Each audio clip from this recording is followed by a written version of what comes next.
Hello, everybody. Welcome to yet another edition of Man Cave Mondays. I am Dan in the Man Cave, and this week's discussion is a long time coming. We have been circling around this conversation for quite some time. If you can't tell by my t-shirt, for those of you listening online, we're diving into Star Wars. Last episode before the holiday break, which I hope was great for everybody, and Christmas and New Year's and all that fun stuff. We'll dive into that with a little bit with our panel and catch up with everybody. But we talked about the recap of The Mandalorian Season 2. If you haven't seen that yet, I can't guarantee that there won't be spoilers of that. So hopefully you've seen that by now. But if you haven't, I would encourage you to maybe go watch that and then come back and listen and watch. But if you have, and you're even a little bit curious about what the future of Star Wars might look like, this is the conversation for you. If you're not a Star Wars fan, but you like to see morons get really passionate about stupid stuff and friends become enemies and then become friends real quickly, this is definitely the conversation for you too. It will be entertaining whether you are a Star Wars fan or not. I am sure of that. But if you are a Star Wars fan, drop a comment below, chime in, tell us what you think. And moreover than that, hit like, hit subscribe, and hit that bell and share this with other people who you know are intense fans of Star Wars, like we are. And join in on this conversation, because the future of Star Wars is going to be an interesting conversation, especially after everything that we've gone through the last several years. So let's bring in our panel. First and foremost, we've got Christian. Christian, how are you, sir? Doing well, sir. How about yourself? I'm doing great. You're rocking a new mic this week. I am. Got a Blue Yeti for Christmas. There you go. Trying to make myself a little more official sounding and looking. You know, stepping up. I'm nowhere near yourself, but I'm well, you're, dude. I mean, baby steps. I feel like I am the MacGyver of podcast and AV people. I will make something out of nothing. Give me some toothpicks and some bubble gum, and I'll make a podcast out of it. So, your Christmas, New Year's was good. Yeah, good. All that fun stuff. Yeah. You know, anything cool Santa brought you besides the microphone? Obviously, you got microphone. I got a Grogu Lego I need to put together still. I got the life size one. Life size. I don't think it's actually life size, but it's not not exactly a living creature. So how can you say life size regardless? But I get what you're saying. Yeah, the full size, we'll say. Full size. There you go. Full size mini Yoda. Yeah, exactly. And for those of you who haven't checked it out yet, our last episode, we actually had Grogu show up. First ever exclusive guest on the Man Cave podcast. It's totally by surprise. Caught me off guard. That's for sure. So much so that I even said his name wrong. I called him Grogu. I was in you were starstruck. I was starstruck and totally got his name wrong. You met your idol and you called him the wrong name. That's exactly right. That's like the biggest blunder you could possibly make. But it was a lot of fun. So if you haven't seen that yet, definitely go back and check that conversation out. It was awesome having him show up. So, we're also, let's bring in the rest of our panel. We got Bobby. Hey, everybody. How you doing? Hey, doing well. You got like new toys you're playing with too. You got a green screen thing going on there for those that are watching. That I'm sharing with my wife. What background is that you've got? This is the Resistance headquarters from The Force Awakens. That's what I thought it was. Which is downloaded from StarWars.com as an official Zoom background. Nice. It's an official Zoom background. It's an official Zoom background. I'm gonna have to check that out. StarWars.com. I'm pretty sure that's the desk that Carrie Fisher's daughter uses in the movie. Yeah. I think you're right. You could be in the Millennium Falcon. You can be on Exegol. And you got some other Star Wars stuff. Most of my job the rest of the week is Zoom related. I'm gonna have to check that out. That sounds amazing. I got a Lego collection, and I'm trying to make the Infinity War Wakanda scene. Nice. And I just added the Black Panther figure. So the whole set, the Wakanda set with Black Panther is $120 on Amazon right now. Ooh.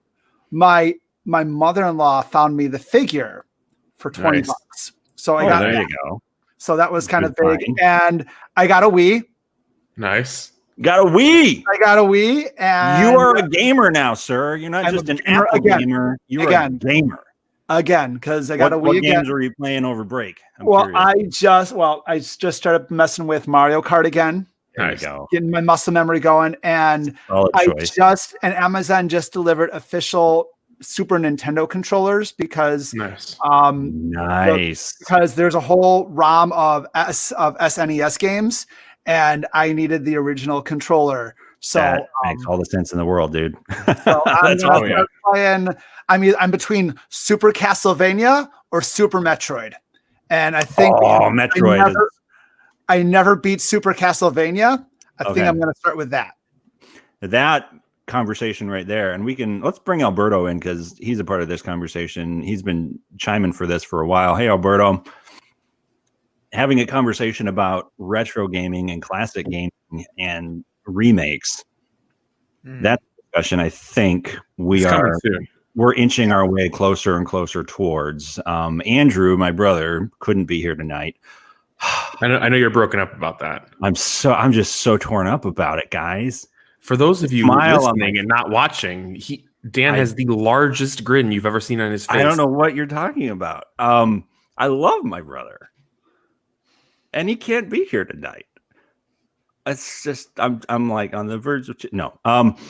Anyways, he's a huge retro guy, and Alberto, I know you've been wanting to have a conversation about the best remasters, remakes, like that whole conversation.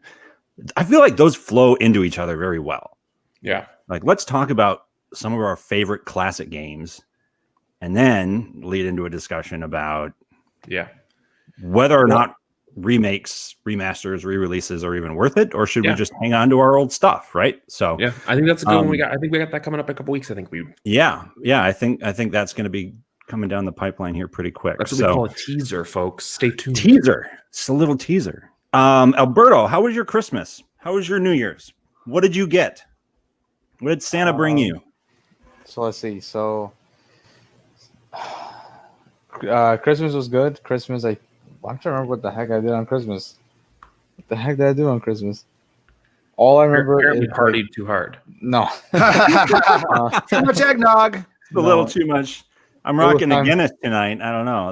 Is that the kind of New Year's we're having?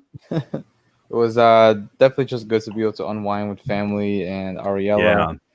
Santa Claus brought me a handful of things. I got a couple of new graphic novels, courtesy of my family and Ariella. I got new hoodie, Final Fantasy VII, the remakes. Now I can actually beat it, and I was playing it earlier today. The remake. There we go. Yeah. Is it good? Ooh. The remake? Is it good? You don't need to go into detail, but is it good? Are you're enjoying it? Yes, I am definitely enjoying it. But that can be the whole conversation, like you said. That's what Alberto will spend 2.5 hours talking. I don't want to know more than that. Just, are you enjoying it? Yes or no? I most definitely am. And I think other than that, there was a hoodie that my sister managed to find too. That it's from an anime that I really enjoyed, and it sold out online. I gave hope on it about 8 weeks ago, because it was like a limited release. Which one was it?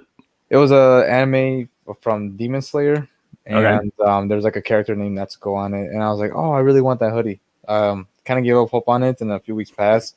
Little did I know that there was a 1-day restock that went back live for 2 hours. My sister happened to see it, got it for me, and I was like, on it for you. Yeah. Wow, there you go. Yeah, so that's sibling love right there. That's fantastic. So definitely between that and all the times I've bought video games and consoles and systems for my brother, and yet he still takes a big old dump on all the things that I love. Right? I mean, you make it pretty easy by loving bad things. Oh! Do we need to go over New Year's resolutions here, Christian? I thought you were going to be nice to me. Next week. That was not official. I never made that official. We're gonna we're gonna have that conversation maybe next week. I just realized too. Me and Christian are wearing the same shirts. Just are you guys wearing the same shirts? What? PlayStation shirt. Come on, it's a Star Wars episode. Where's the Star Wars? My Star Wars episode's in the wash. I forgot to put it in the dryer. It's not dry yet. Adulting. Okay. Yeah. And last but not least, the Darth Vader to my Luke Skywalker. Joe is back with us. I love you, man. That's all in good fun. What are you drinking tonight, sir? Bourbon. Always drinking. You are a whiskey man. You are a whiskey man. That is for sure. Yeah, I'm rocking a Guinness Stout. That's what I'm doing. So I just got some water today. Goose Island Matilda 7.0. Yeah. None of these are sponsors, but should they want to throw us anything? Yeah. I'll always throw Chicago made. I'll take it. Joe, how was your Christmas? How was your New Year? Did Santa bring you anything fun? Did you do anything cool with the family? With my kids, we had a pretty good Christmas with them. Santa did not bring me anything. My wife and I opted not to get presents for each other. And so for each other. So did you get stuff for yourselves? Oh, not yet. Not yet. That was the logic, though. That was the logic. We each got a certain amount of money to spend for ourselves, and we haven't. I'm waiting for an Xbox Series X. So there you go. When they actually become available, right? Yeah. Yep. It'll probably be 2030 at that point. Right. I was going to say PlayStation 5 and everyone Xbox. will have a vaccine. Yeah.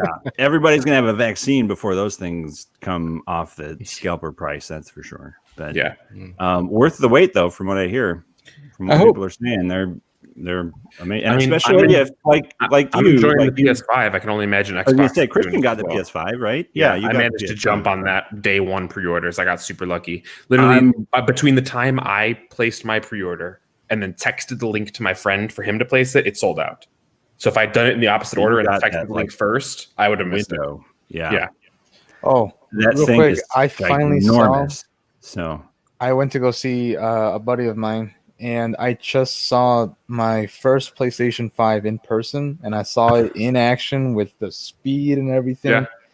No lie, that thing loads up way too freaking fast. Pretty fast. It's ridiculous. You don't even have time to watch one TikTok. No, it was like the whole thing was turned off. He pressed on. I think less than 8 seconds the PlayStation was on. Less than 3 seconds Dark Souls or Demon Souls started. Yeah, like right then and there, fully loaded. I was like, "Oh, that's God. That's the norm for gaming, dude. Or is that a? No, they did a Demon Souls remastered for PS5. Okay. Again, back to the remaster and re-release. Yeah, it's coming. The game that I've been playing that takes the longest to load is Assassin's Creed Valhalla, and even then, that's 20 seconds at most.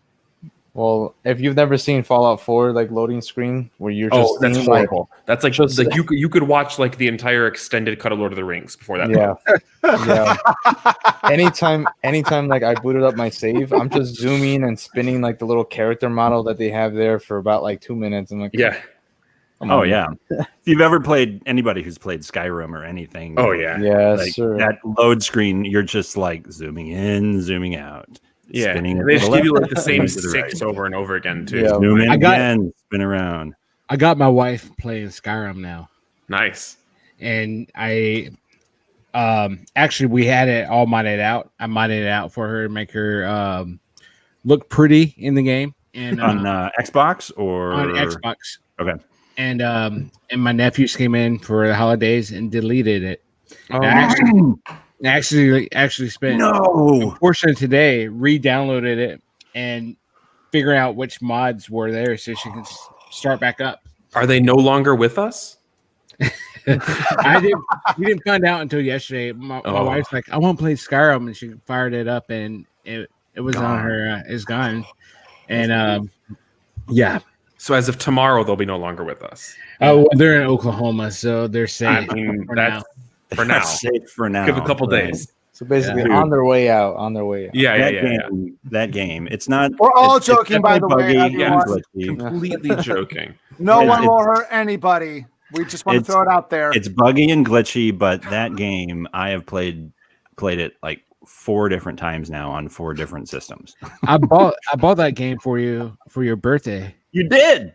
You bought it for me for my birthday on the 360. Mm-hmm. Fell in love with it. Upgraded the Xbox One. ended up getting a copy for the PS3 because it was like at Goodwill for like $2, and I started up and fired up a game on that when I was on this big PS3 binge because I hadn't had that basically the whole lifespan of the console. And then now I have a Switch, and one of the first games I got was the Switch. But did you play Skyrim on your Alexa? Yes. So there you go. 5. Do you guys know about this? You can play through Skyrim on your Alexa. Did you know this? Yes, we all saw the Dude, it is hilarious. So this is totally a sidetrack of the conversation we're supposed to be having tonight, which is okay because y'all need to know this if you don't. If you are even remotely a fan of like D&D and Dungeons and like fantasy stuff and having a dungeon master and you're walking through like all these narrative stories and they tell you, or even texting text fantasy adventures way back in the DOS days where choose your own adventure games. Right. Like it just types out, hey, you see a door in front of you. Do you go through it? Do you turn around? Yeah. Like that sort of thing. So Alexa is the dungeon master for you and literally talks through an entire adventure that you can have exploring Skyrim and fighting people and looting things and equipping stuff and upgrading your she's hilarious. Absolutely hilarious. So if you haven't checked out Skyrim on the Amazon Alexa and Echo app and all of that, you definitely need to check it out. Can we hook that up so we can have like a D&D episode? I think that would be so much fun. We don't even need to hook that up. I got you guys. I will set us up an adventure. I will get me a character sheet. I've never played D&D. I want to play in D&D. I want to be into it. I will get into it. We're going to get a whole nother sideline of live broadcasts that are just around Alexa being our dungeon master. That'd be hilarious. Hilarious. So cool. Let's get going. Yeah. Should we dive in? Do you have anything else recap wise you wanted to cover, Joe? No. Fun with the kids for Christmas and getting an Xbox One X or Series X. Hopefully. Eventually. Yeah. Right. Cool. Very cool. So, Star Wars. This is where the music would go, and then like the lighting would change, and Yeah. Of all of us that are here, I think Alberto, you're the one person who's kind of like, I like Star Wars, but I don't know that I care enough to get upset about Star Wars. If anybody was someone else's opinion, if anybody was ever to like read our group chats and then they just look at like our private group chat, our personal on Facebook conversations about this show that we have. The behind the scenes. Oh my gosh. If anyone was to view it and then look at my responses and they're like, this guy just responds with GIFs all the times. Like he hasn't given anything constructive. A brief summary would just be stare at yourself in a mirror and argue with yourself in a mirror for 6 hours. That's about as productive as our group chats Pretty much. I actually think it could be hilarious if we were to get like a script, like print them out and do a dramatic reading sometime. Oh yeah. Everybody. That would be hilarious. I think we'd switch roles. Have you guys seen those videos going online about the guy who like sings the like Facebook dramas? Yeah. That would be we just get him to do that for us. Yeah. Perfect. And for those of you who are wondering about where our pointless debate segment has gone, I think it basically just shifted over to that. Yeah. Which I think we should bring it back. We're having with each other. Probably should go back, but the future of Star Wars. We have differing opinions about this. Well, why don't we go into the announcements? Let's have I was going to say before we dive into all the official stuff. Opinions, yes, let's get into the official. This is what is happening, and we might dive in. I think it's fair to say you can't have a healthy conversation about where all of this is going without acknowledging what it's going to do, what has happened, where they went right, where they went wrong. Are they trying to correct stuff and all that? Yeah. So we'll be acknowledging the past for sure, but 100%. This is where things are going. I've got a graphic here. I got full descriptions of them all. We're ready to go, and Christian's all lined up and ready to go here. And then Dan, I sent you a new link. Let me see if I can find. Let me see here. Do I want the entire screen? Yeah, I guess I'll share the whole screen. We'll do that. Did you manage to get one pulled up, Bobby? Yeah. Okay. Oh, so here we go. Never mind. So okay. So we got. So this is what we got. This is Lucasfilms officially. So you've got a few things on here. This graphic that are not technically Star Wars, like Willow, for example. Yeah. The majority of this is all Star Wars, starting with the Mandalorian. Yeah, so we'll jump. We'll follow the order of this screen then. So Mandalorian season 3. The only thing that we know about it is that it is filming some point after they're done filming the Book of Boba Fett, which is not on the screen. Which is not on the screen. It was announced after the fact. So Book of Boba Fett is coming December 2021. It was announced. It was announced in the end credit scene after the season finale of Mandalorian. It will be following Boba Fett and Fennec as they become the just kings of what was formerly Jabba's palace and all of the absolute nonsense they're going to get into doing that. Kingpin type. Yeah, exactly. So whatever you want to call it. Who knows? We don't know. That's taking the place of when originally Mandalorian season 3 was supposed to release, which was December of 2021. No, right. So the original, so Kathleen Kennedy, who I'm not the biggest fan of, just to be on record, she mixed that up. He wanted to get that on record.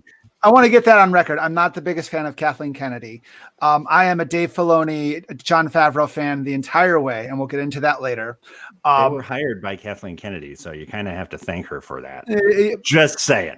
Just saying. Anyways. Anyway. So it starts already. Jon Favreau said during his interview on Good Morning America that they didn't announce Book of Boba Fett because they wanted to be a surprise at the end. Oh, yeah. That 100% makes sense. So she mixed it up because they're both kind of intermingled. Because Book of Boba will come out December 2021, followed by season 3 of The Mandalorian at some point. Shortly after. Yes. Yeah, at some point, which they don't have an official release date for. I would imagine probably maybe January, February 2022, I would imagine. All right. Which Book of Boba Fett will be picking up immediately following the events of Mandalorian, I would imagine. So it'll be set in that same universe. Do we know if Mandalorian season 3 and the first season of Book of Boba Fett are going to be taking place across the exact same period of time? I would imagine probably I would imagine very similarly. I don't think I imagine Boba Fett's getting his own thing. There is a rumor, right? I'm just wondering, like official timeline wise, are they running parallel to each other? I would imagine so. Not? At least very closely together, because we don't know necessarily how long after the events of Mandalorian season 2 that end credit scene was. That's true. That's very true. And then season 2. So, but two brand new Disney Plus series will revolve in the same timeline of The Mandalorian. But that doesn't necessarily mean that they're going to be taking place simultaneously. That's what Dan's asking. But the same window, as far as like the grander scheme of it's after Return of the Jedi and before. Yeah, same window. It's that same window, and they're all going to tie into a Marvel Cinematic Universe type thing. So I guess this is one of the next one to me, is the Rangers of the New Republic. Yeah, it is. They have not confirmed it. There's little to no description on this one.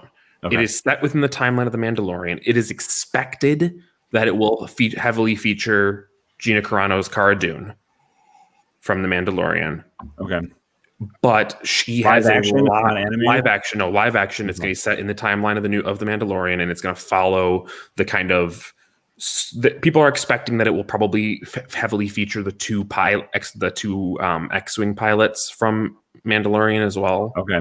Well, that's Blue. So Dave Filoni is one of. I don't think it's going to have Dave Filoni in it. Wolf. His name was Wolf. And so just for everybody who's not familiar with who Dave Filoni is exactly in relation to other Star Wars content, for all of the not quite so,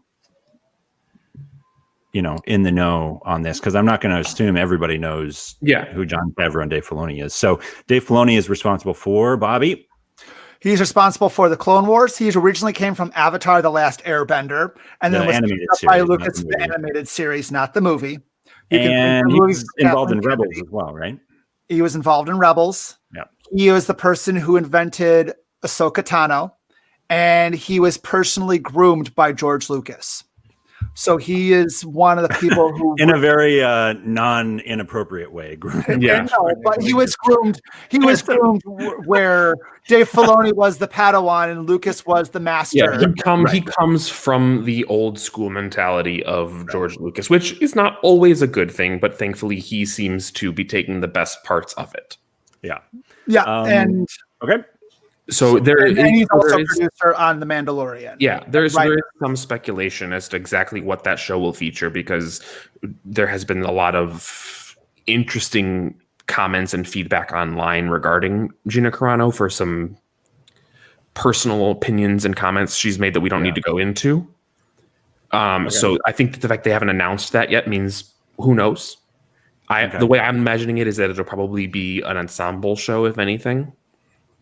Yeah. Oh, I mean, the word Rangers. Yeah, exactly. It's plural, so that makes you think it's about a larger. I'm hoping it stars Bill Burr. I was hoping they're carving out. Yeah, I think that was a very almost obvious to me spin-off setup there between him and Cara Dune. Yeah. I think that would have been a phenomenal tie-in if Bill Burr, who was originally not a Star Wars fan, is fan of the series. Yeah. So the next one on here is Ahsoka. Yeah, Ahsoka. It's set in the same timeline as Mandalorian. I imagine it'll follow after the events of season 2. Live action, I'm sure. Live action with Rosario Dawson.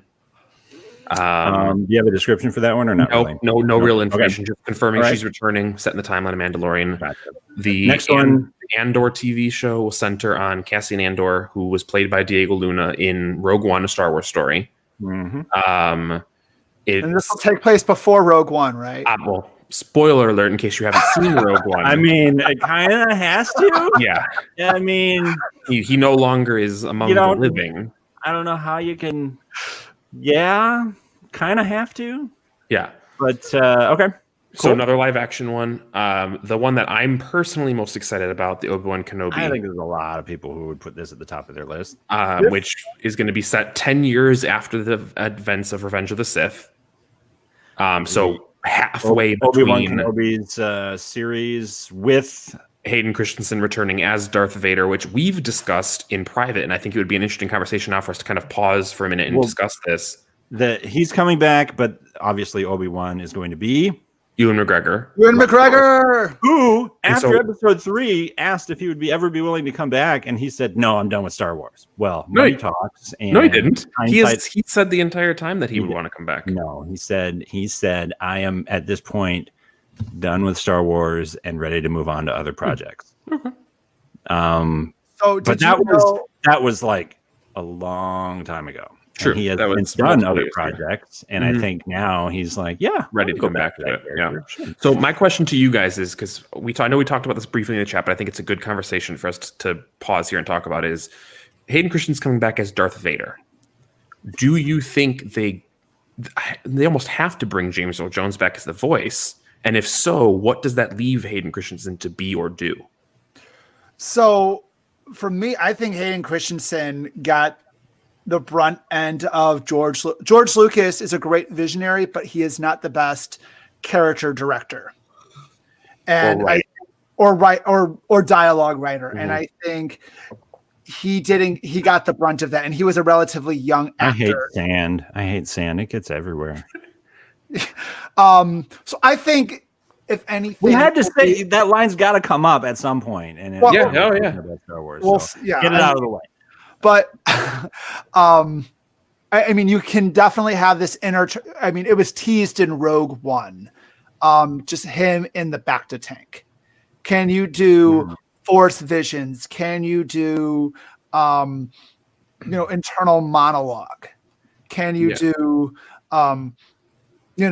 if not flashbacks, at least visual flashbacks to the Clone Wars. Joe, that's exactly kind of where I'm thinking is a lot of the struggle that he will be dealing with is going to be not just, it's called Obi-Wan Kenobi for a reason, which means that it's centering around Obi-Wan. And I have a feeling a lot of the personal internal struggle that he's going to be dealing with is his own mistakes, his own failures, and the ways that he allowed Anakin to fall and be tempted and pulled to the dark side as his last official apprentice, which is thus going to require showing moments in the past that were bigger than the animated show and bigger than obviously the actual episodes and the movies, which is going to require Hayden Christensen coming back to play Anakin, not just Darth Vader. Yeah. And so Alberto, I know because you grew up with the original, with the prequel trilogy like I did. We grew up in that same kind of era. And so I feel like you might have a similar opinion to me, or you might not. I personally feel like, as iconic as the James Earl Jones voice is for Darth Vader, I almost wouldn't be opposed. Careful now. I almost wouldn't be You're opposed. about to make some people mad, Christian. Getting that Hayden Christensen version of that, even if it's an internal monologue, like you guys said, getting his take on that, because you're bringing him back for this. He's got to do something for it. He's got to be substantial. And so I guess, Alberto, my question, what are your thoughts as somebody who grew up seeing him advance in this character? What do you think? Okay, well, I'm gonna ignore Dan's warning, but that's okay. That's okay. You guys do all the time anyway. That's okay. No big deal. My opinion is that, as has been kind of mentioned already pretty several times, anytime we talk about Star Wars, I don't really have an attachment with a lot of the original cast. If something else happens, like specifically, like when it comes to like the voice, I've seen this kind of issue happen in like animes that I like, where sometimes the English dub from like the Japanese original audio, there's a lot of affliction missing, there's a lot of dialect missing, or there's just a lot of just like emotions missing whenever it's translated like that. So I can kind of see the worry that maybe if you use Hayden's voice, it might not have the same weight as using the original voice. Yeah. So, but to kind of, the roundabout answer is I'm not attached to it. If it happens, it happens. My major concern at this point, and with every single Star Wars thing, can the story just be good? And that's all I sincerely care about. Yeah. Can the story just be good? Because I'm gonna ruffle feathers with this thought, but I feel that like Star Wars is the one saga that has the most inconsistent level of quality across an entire set of medium. And 100%. It's because it's changed hands. Like you look at Lord of the Rings, everything. Really? Well, hold on. Besides like the Hobbit stuff. Because I'm immediately thinking the X-Men franchise going, that's like but that's not necessarily one cohesive story from beginning to end. They tried. That's what I'm saying. That's what I'm saying. It's supposed to be, but it's not. It's what I'm saying. Anyways, Alberto, continue. But what I was gonna say is that like I don't know. I found it hard to jump into Star Wars because I remember just rewatching everything leading up to Episode 7, as I mentioned in the past. It was tough sometimes because you're watching one thing and it's good, and then you get to the next episode and you're like, "The hell happened?" And that feeling happens with a lot of the mediums. It even happens with the video games. Like if you play Battlefront, it's a lot of fun, and if you play, Knights of the Republic, it's a lot of fun. But then at the same time, if you play like that N64 one, Shadows Empire or whatever, the one that has Shadows of the Empire, was it? You guys like that? What are you talking about? Yeah. You guys are something. You guys are something. I have a knife in my heart, dude. I played that one 2 or 3 times. It was Rendar. Dude, my 12th birthday was all Star Wars. That was when the original trilogy got re-released special edition on VHS, and in the same week Shadows of the Empire came out, and I stayed up until like 3 a.m. watching and playing and consuming all things Star Wars on my birthday. And my parents said nothing about it because it was my birthday.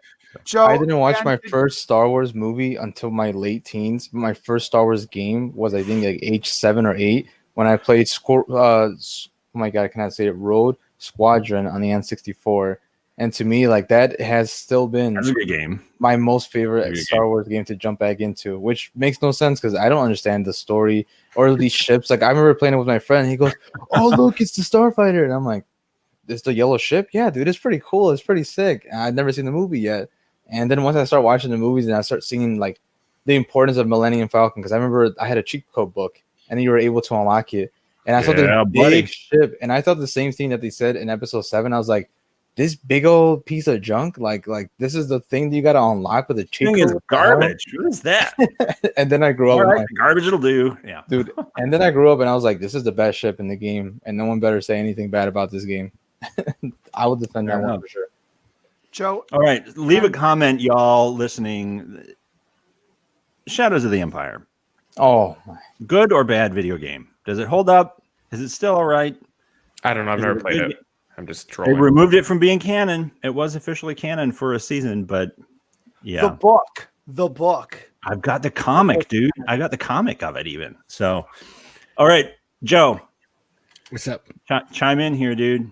What do you think? Like Obi-Wan, Hayden Christensen coming back. Like, are you thinking it better be James Earl Jones as Darth Vader's voice, or does it not matter much to you? I personally, it doesn't matter much for me. Really? Yeah. I think what they will do is they will modify Hayden Christensen's voice to mimic it as a younger version of Darth Vader, kind of like what Rebels is doing.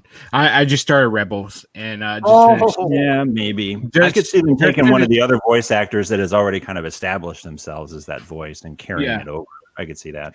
Just finished season 1, and they introduced Darth Vader at the end of season 1. His voice is Darth Vader, but it's not James Earl Jones. Yes, yeah, that was James Earl Jones. Was it really? Yeah, that was James Earl Jones. And in Rogue One, it was the one in the video game in Fallen Jedi was not James Earl Jones. Yeah. Rebels and Rogue One was James Earl Jones. And that's what I kind of thought. Like, I feel like, I don't know, dude. When I hear Darth Vader and it's not James Earl Jones, it just feels off. Like, I get that it's Darth Vader, but even in was that James Earl Jones in Rogue One? Yeah, that was right. And I think that's James Earl Jones. He's an awesome actor. He's Mufasa forever, but I don't think playing a younger version of himself. I think Joe just said he's 89 years old right now. Right. I don't think it may. And you replaced Chewbacca. You replaced a lot of other characters. You replaced Boba Fett. But there are people behind costumes and masks, and like it's not. Yeah, but I don't think he's able to keep up with the character, though. I don't think, especially if you're supposed to play an 89-year-old supposed to play a 30-year-old, a 32-year-old, 32, 40 something. Right, because but that's where Darth Vader's voice is already processed to some degree and always has been a little bit. So I feel like, I don't know. I mean, part of me would want to be holding reservation on officially knowing whether or not it's the right move. Only if this could not even matter. It could not even be a question. They have it could be 100% James Earl Jones. Something I was bringing up as an option because I feel like, and I think they should at least give him the option to do it. Yeah, what's the point of bringing Hayden Christensen back if he's going to just be stuck behind a mask, not having any vocal lines? There's got to be something for him to do. And that's where I think his role in this series is not going to be Darth Vader as the dude in the suit. I really don't. I think his role is going to be substantially more than just being a guy in a suit. Yeah. And him even giving the dialogue of the guy in the suit. Like, I think most of his presence in the show is not going to be him in the official Darth Vader outfit. That's my take on it. Yeah. Yeah, that's what I think so too. Yeah, and then an additional piece of a rumor that did get released yesterday, I think it was, is that supposedly in addition to Book of Boba Fett and potentially Mandalorian Season 3, that Tamara Morrison might be filming scenes as Commander Cody for the Obi-Wan Kenobi show. Oh, that would be awesome. He looks so old now, though. Like that's another example of like, how do you get the Clone Troopers advanced aging take over? Oh, because they confirmed that it's Commander Cody all the way in. Man, they are milking every minor character. Oh my God! That was Rex. I apologize. Rex was in Return of the Jedi. Yes, they are milking every minor character possible in Star Wars. Holy cow! like Commander Cody is like a big thing in the like. Okay, come on. Which like, brings us to the next one on our right. list. Yep, that's a good segue. The Bad Batch is an animated series. It is about a group of clones from the Clone Wars.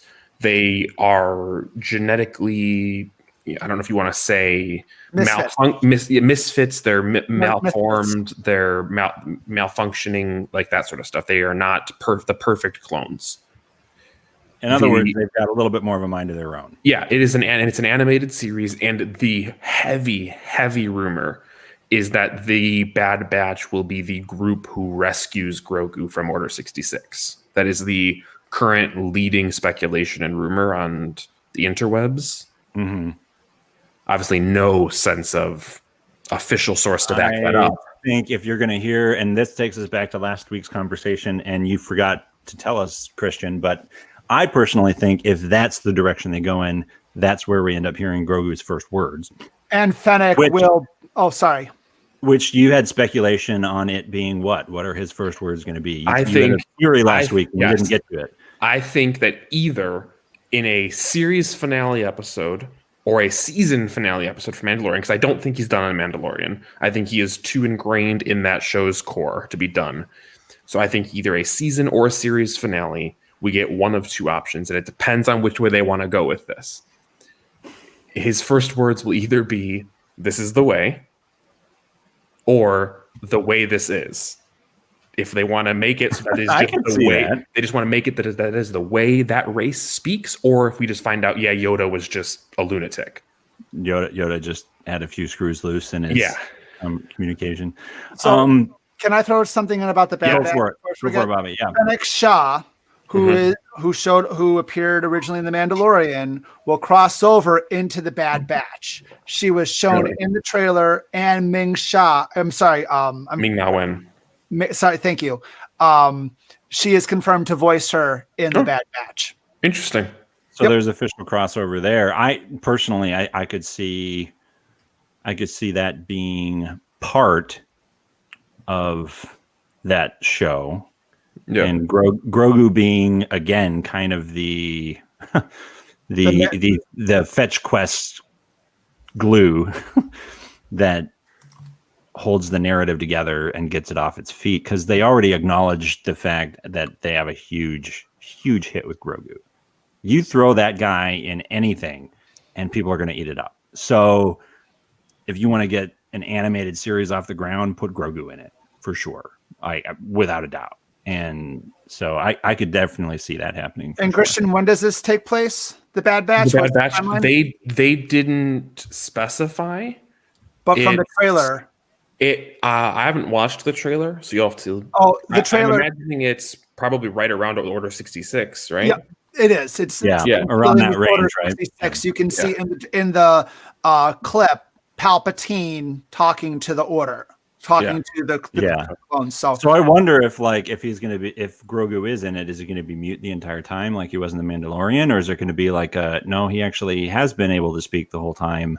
But then because he was in hiding for so long, maybe and traumatized, he's just kept his mouth shut, like a kid that gets traumatized and chooses not to say anything. Definitely possible, yeah. So next one on here is Star Wars Visions. So Star Wars Visions is an interesting one because it's not. I know nothing about this one. It's not technically a necessarily series. So it is an anthology series, and it's going to be following a bunch of anime creators bringing their talents to the Star Wars universe. They have not confirmed what that's going to entail, if it's going to be canonical things, if it's just going to be they really have not released a ton of information. Lego Star Wars Christmas special. Hey, we'll just do whatever we want. I'm wondering if this might be more almost like a Star Wars What If type series, or I'm trying to think of that.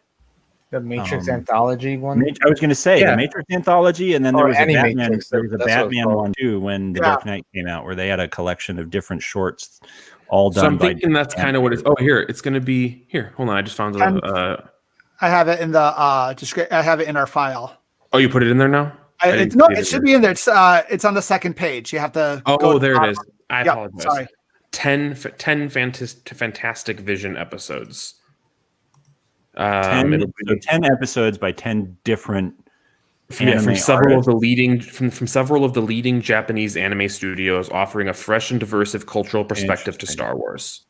So that's their approach to see how much more interest can they drum up overseas outside of I think so. The US and Europe probably. Agreed. That's their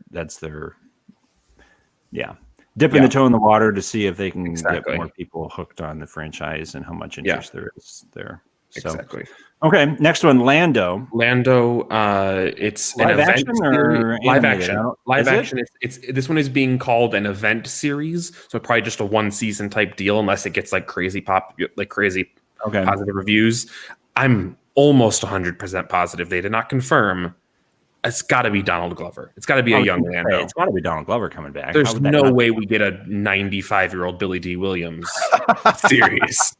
It was nice to see him. Find out together. It was nice to see him in Star Wars again, but it's not exactly have the world's greatest performance in that movie. No, it's got to be. Didn't give him a ton to work with, but it wasn't.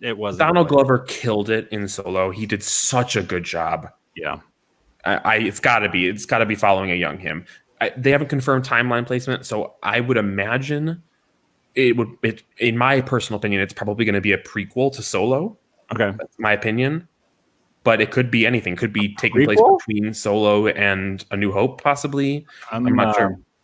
I'm seeing them build off of Solo and lead towards a potential sequel to Solo if they think it's it's possible too. It's just personal. If it's enough interest, I could see them.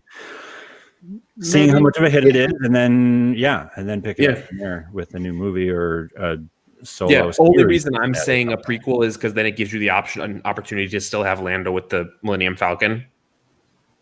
Adds in for more. Yeah, you could still bring in cameos, and you could bring in the Solo. And it would be an option to bring all across the board back as well. Possibly, you could bring him back as Han Solo. Even they're bringing everybody. All of these definitely series possibility. Are all doing crossover people with, and that could even then potentially, if we don't get a Solo 2, maybe we get a Solo event series.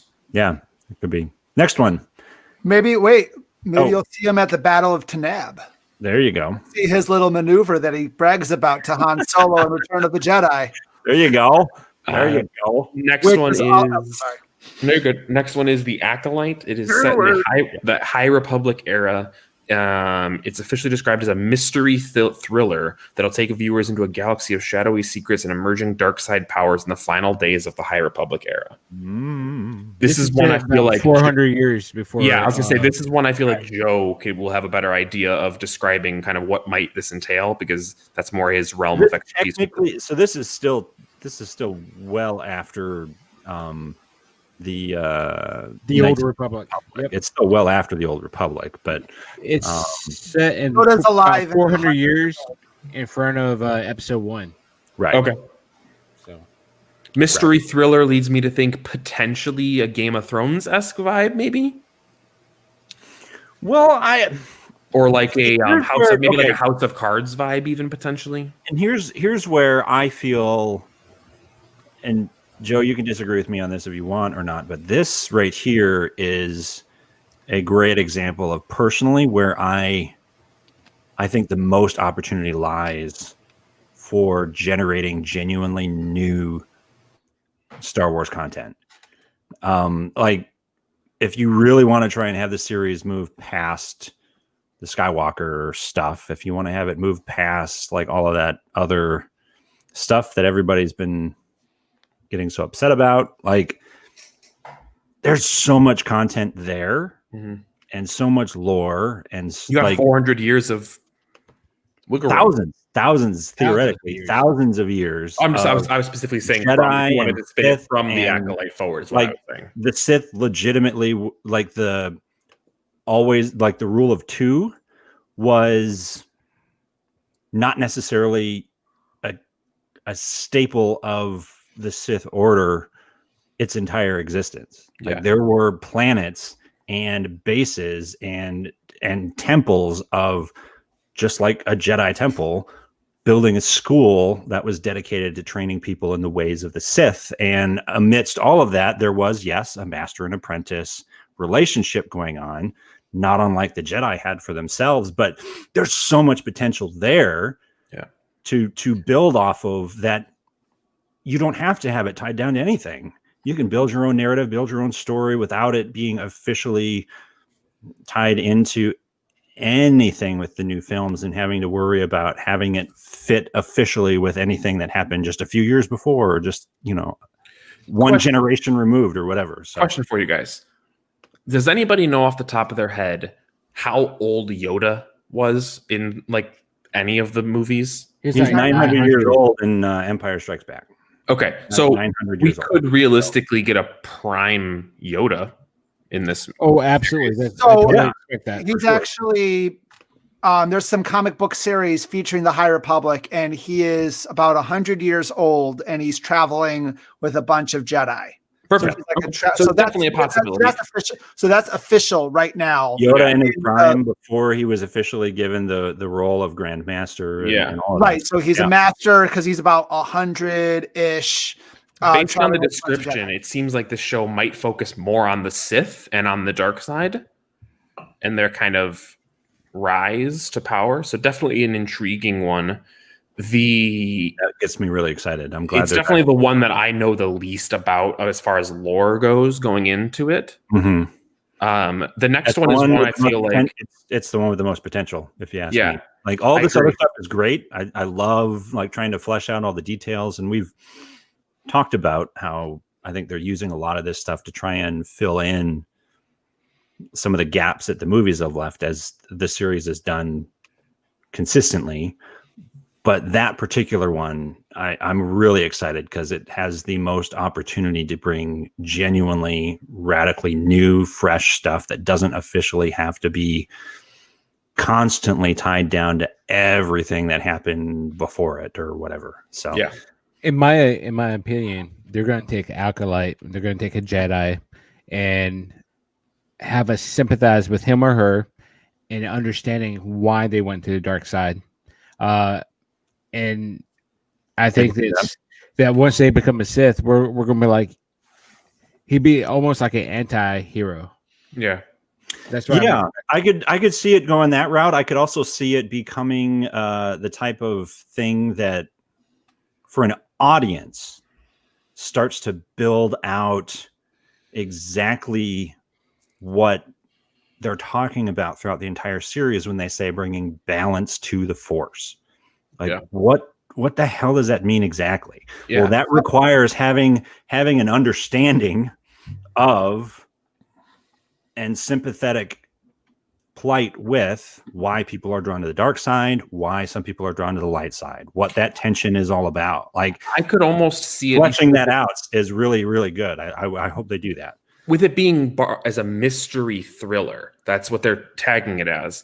I could almost see it being like a Dexter vibe of like following a Sith, just like straight up from the beginning, following a Sith and giving us that character that we shouldn't love. Yeah. But making them in a way that they're the main character of the show. Yeah. And it'll force us to grow an attachment to this character. And Bobby, what do you think? You had something. Well, I'm going off of, I think we might have posted it, but I'm going back to the Dave Filoni, George Lucas philosophy of what balance is. About someone who's healthy and a healthy balance. It's cancer free, right? So if you're eating the right type of foods, you're exercising, your body's balanced, it's on the light side. And if it gets cancer, you're putting bad stuff in it, it's to the darker side. It's that quick fix stuff. And that's what the dark side essentially is. It's that quick fix. It's that drug. It's easy to use, but the more you use it, the more it starts taking you away and the more it starts influencing you. Right. So but that's essentially what the balance. I also think there's something to be said about the nature of how the Force is constantly fighting for balance, and how the Force is really the thing that is ultimately dictating the balance in the universe. And there's a rant that Prince Jr. Freddie Prinze Jr. Yes, and that's what I was just trying to voice. I was trying to voicing. He voiced which character was it in Rebels? He voiced. He was the Jedi. His name. Kanan. There we go. Yeah, he was Kanan Jarrus. But he went on this profanity-ridden rant, which was hilarious and spot on about how everything that happens is all about the Force creating and fighting for that balance of both light and dark.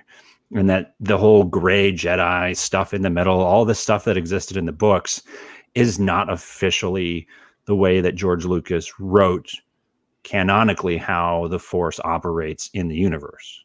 It binds everything together. There's good, there's bad, it's light, it's dark, and it's all about keeping that balance. And everything that happens when someone dies, when someone triumphs, when someone chooses to go to the dark side and throw the thing out the window, the Force comes back and does something that dictates it move back to a place of balance. It's all about it. So I would love if, showing the darker side of that, they show how that balance and back and forth, like canonically, how that fit generations ago and laid the foundation of everything that we see now. But and maybe talk about the prophecy for the one to bring balance to the Force. Right. Which, this is a conversation maybe. Do we know if that prophecy has ever officially canonically actually happened? George Lucas has said it was. Has there been an official ruling on it that it's Anakin? Did George said it was Anakin?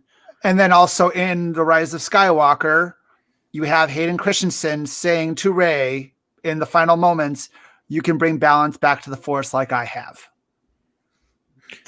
Was that line in there? I missed it. It wasn't necessarily. It was something along those lines. It was something along those lines, but Hayden said that it to Rey in her when all the Jedi were talking to her.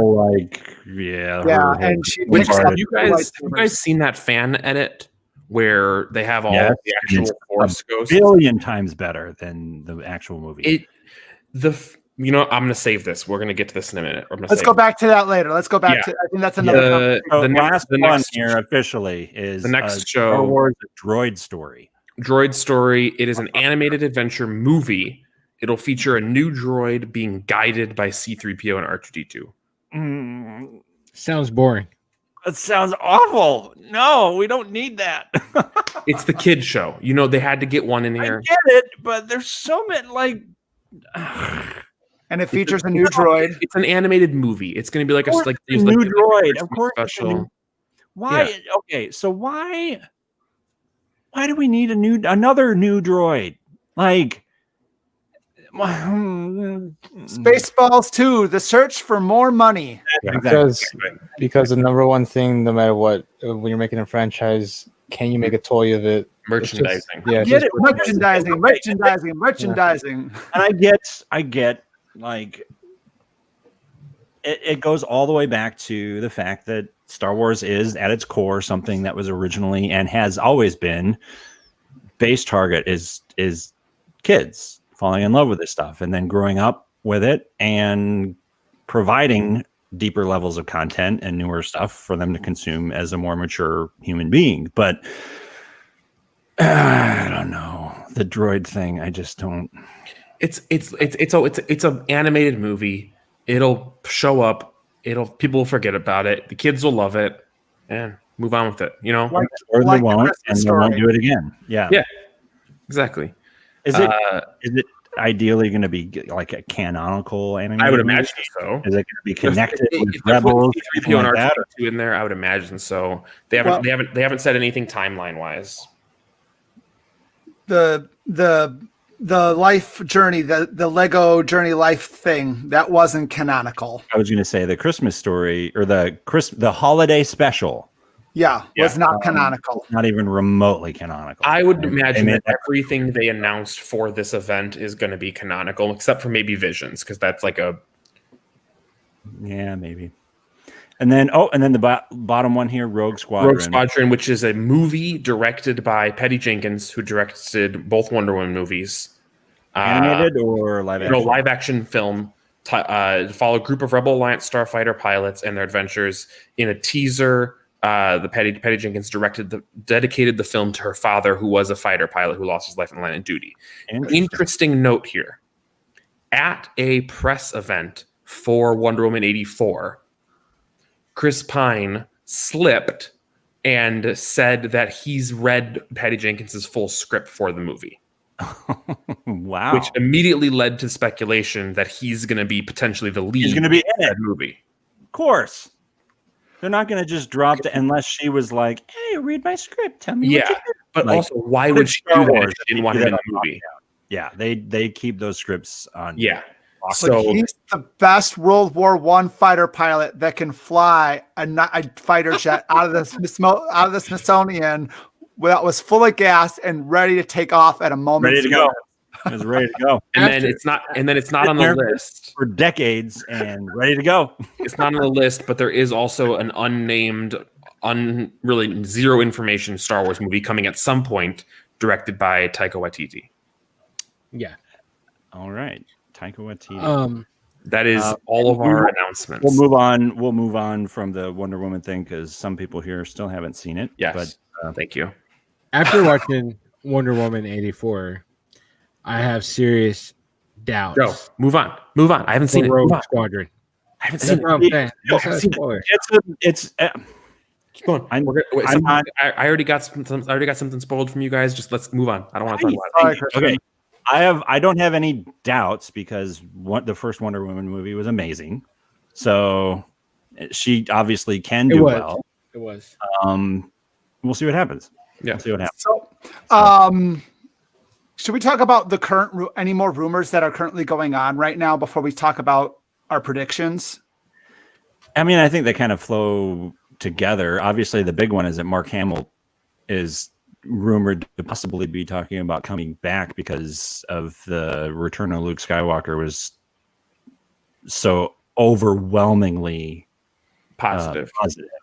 Yeah. So handled very positively by the community. So they're talking about him coming back. Do we think it would have to be a voiceover for an animation, or it would have to be? I can't imagine them doing a full live action. Well, I mean, I could see if they were to do live action anything in any of these series that led up to the moment where Kylo betrays everybody and destroys his school and leaves everything in ruin. I could see him physically coming back to do an old Luke Skywalker. Luke Skywalker to show that moment, to show maybe some of the training, some of the stuff that led up to that moment. Possible, so that it looks like it was more than just he had a bad dream and decided to try and kill his nephew, which obviously there's more going on to it. But are they ever going to show it? That's the question. I'm hoping that they're going to go in a different direction. It possibly could. There's a very good possibility that Dave Filoni, Jon Favreau, and everyone will just be filling in the blanks to the sequel trilogy and making it flesh out. But I'm hoping beyond hope that this is my hope. Do you want them to retcon everything after Return of the Jedi? Do you really want them to do that? I want them to retcon the sequel trilogy. Okay, let me ask you a question real quick off the bat. Bobby. No, I think I'm just saying this is my hope. I think why? I'm going. Other than the movies are bad, why? Why get rid of and remove Carrie Fisher's last moments of being Princess Leia? Why get rid of that? Because she's not going to come back and do Princess Leia anymore. So if you retcon all of that, what about Princess Leia? You eradicate all the Star Trek movies. What do you do? They're still good. You've retconned Star Trek 4. Uhura, Scotty, everyone has been retconned into different characters now. Right. So you can definitely retcon. That's completely different. The entirety of that franchise was rebooted to go all the way back to the very, very beginning of everything. That's totally different than Star Wars. They recasted all of their characters and started every character, everything, and they went all the way back to them being at the very, very, very beginning of their training in Starfleet and in Star Trek. Are you saying that's what you want them to do? Is go all the way back? I did not say no. I did not say that's what I'm saying. That's what I'm saying. If you want to redo the sequel trilogy, then you are removing all of these core characters, last performances, and you're removing 2/3 of the original trilogy's main stars' final moments as their characters, because Harrison Ford will never come back as Han Solo. He only came back because they agreed to kill him. And you're removing Carrie Fisher's last ones because she can't come back because she's dead, unfortunately. So what you're saying is that you hate. Believe me, I don't like the new trilogy. But what you're saying is that you're okay with removing 2/3 of the original trilogy's main stars' final arcs and never having a satisfying conclusion to those characters, just out of spite for those movies.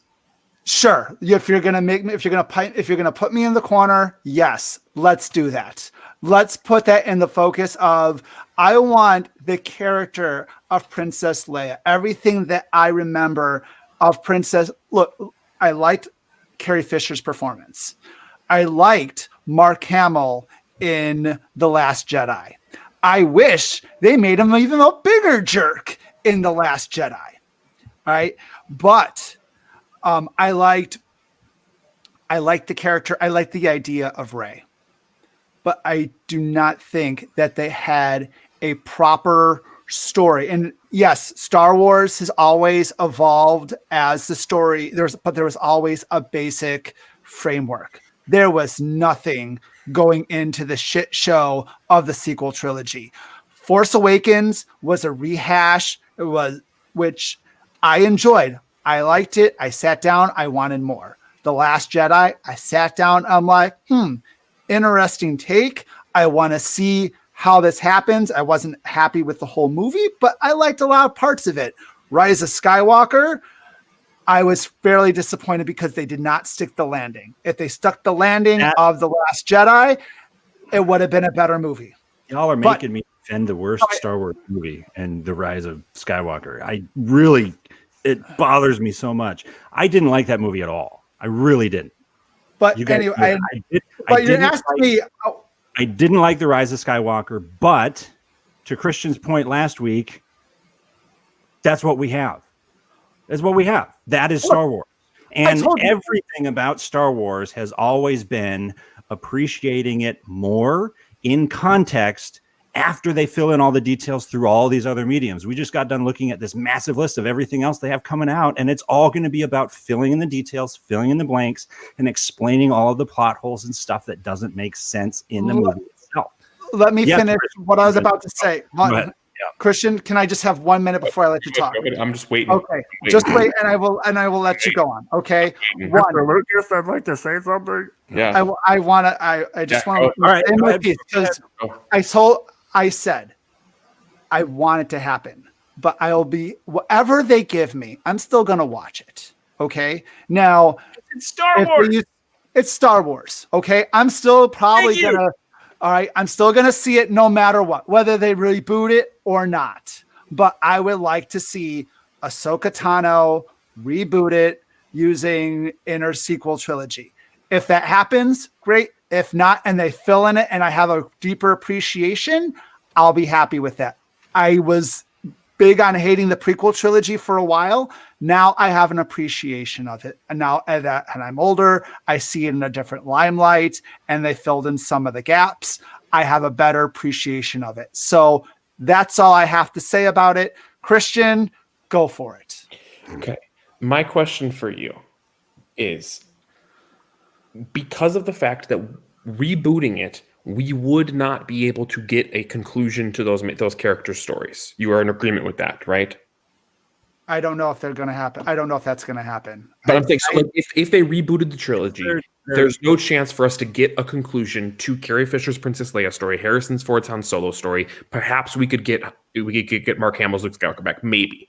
But it's their twilight years. Right. So if you reboot the movie, you'd have to, if you want that to do, you'd have to recast those characters. We're in agreement with that. Yes, that is a fact. Yes, you would have to recast the characters. So yes. What is the benefit to retconning those movies, erasing them from existence, if we're not going to get a satisfying conclusion to those characters that we love? Why not just go in a different direction? That can still have happened. We can just have a story in a completely different section of the universe. We already talked last week about recasting Luke Skywalker and filling in everything from Jedi. No benefit. There's no benefit to retconning those movies. Totally agree. If you're not going to retell that same story in a better version, which nobody would want to see them recast Princess Leia for 2 movies with a different older actress. Nobody would want that. You wouldn't want to see them recast an old Han Solo. If we're going to recast those characters, you'd want to see them recasted younger and earlier stories told. So my question to you is, what is the benefit to retconning those movies if you're not going to get a conclusion to the story that we already have built up? Joe, please say something. Oh boy, here we go. It's very strap in. They're retconning it from Mandalorian on. They're going to recast Luke, Leia, and Han Solo. Those are the actors we're going to get in the years to come. Much like Robert Downey Jr. in the Iron Man series, we're going to get years out of these characters. We already did. But it's not about the actors. It's not about the actors. It's about the characters that they played. And they're going to rewrite the story. Dude, but why? Y'all are okay. So here's the thing. We are forgetting, you guys. I would like Bobby to answer the question real quick, Dan, before you go off. I would like Bobby to answer the question. What was benefit the question again? What benefit do you get from retconning the sequel trilogy if you're not going to get a satisfying conclusion to those main character stories? What benefit is there? A satisfying conclusion to those characters, using characters with different actors or technology, because it's Disney and people people will go back on their world. Money is a factor, right, in everyone's decision. You got Harrison Ford recasted in another Indiana Jones movie after he said he was going to swear off the character.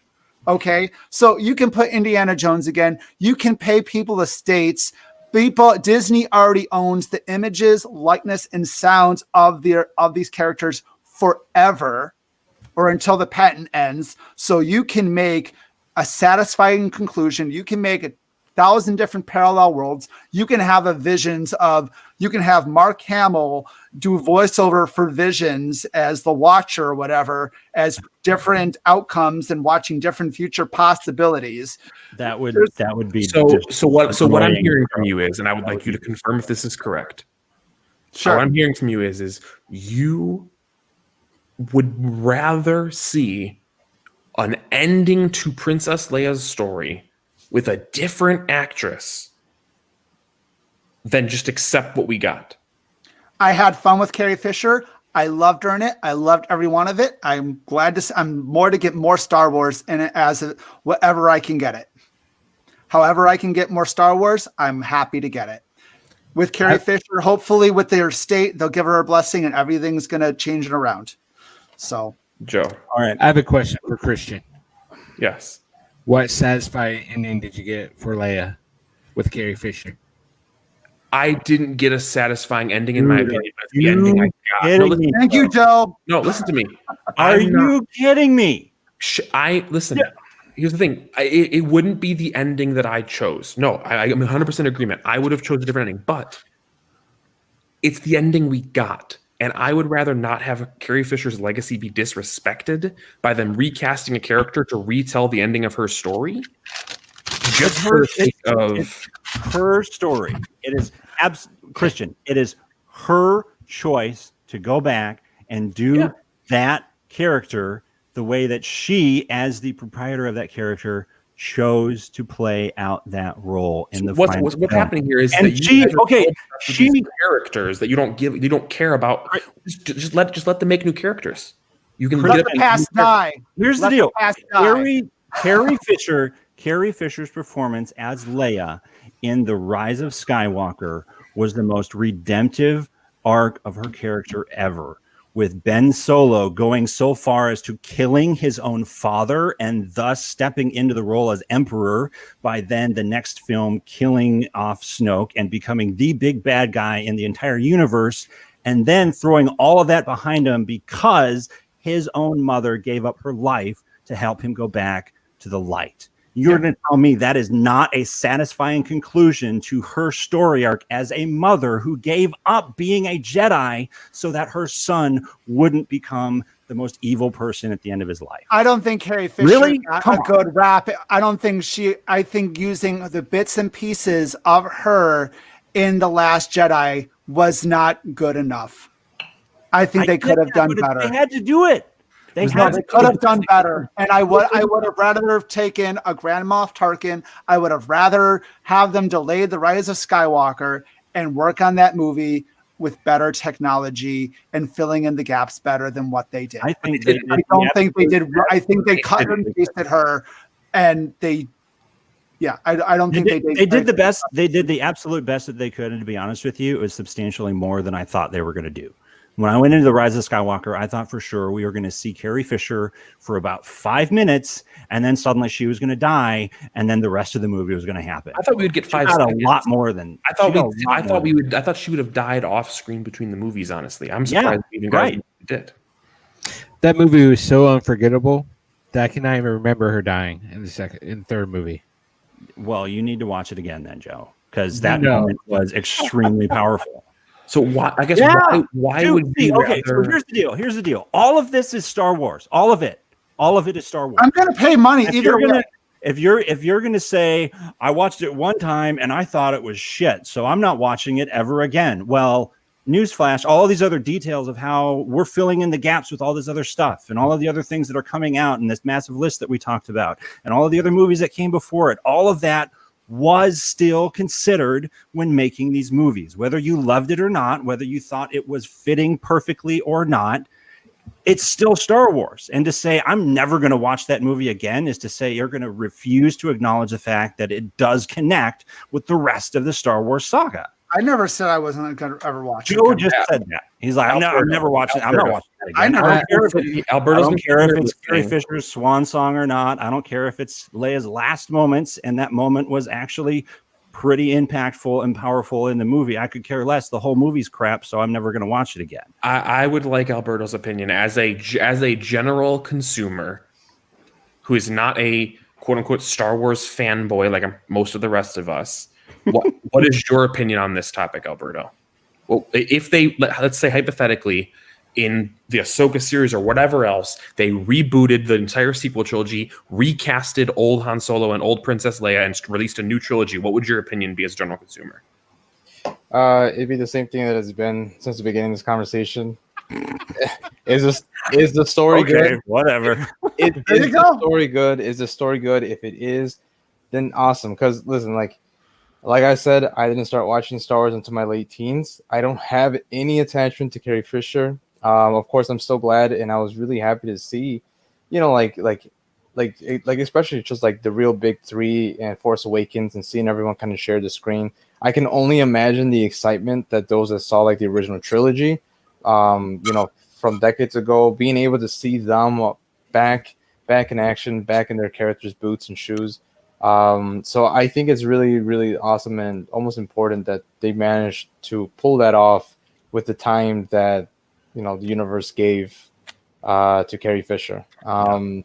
Regardless of that, I see both sides. I'm not a Carrie Fisher, or I don't have a heavy attachment to her particular take on Princess Leia. I know she is Princess Leia no matter what, but I see both sides. I wasn't happy with the way they ended her whole story in Last Jedi. I really wasn't.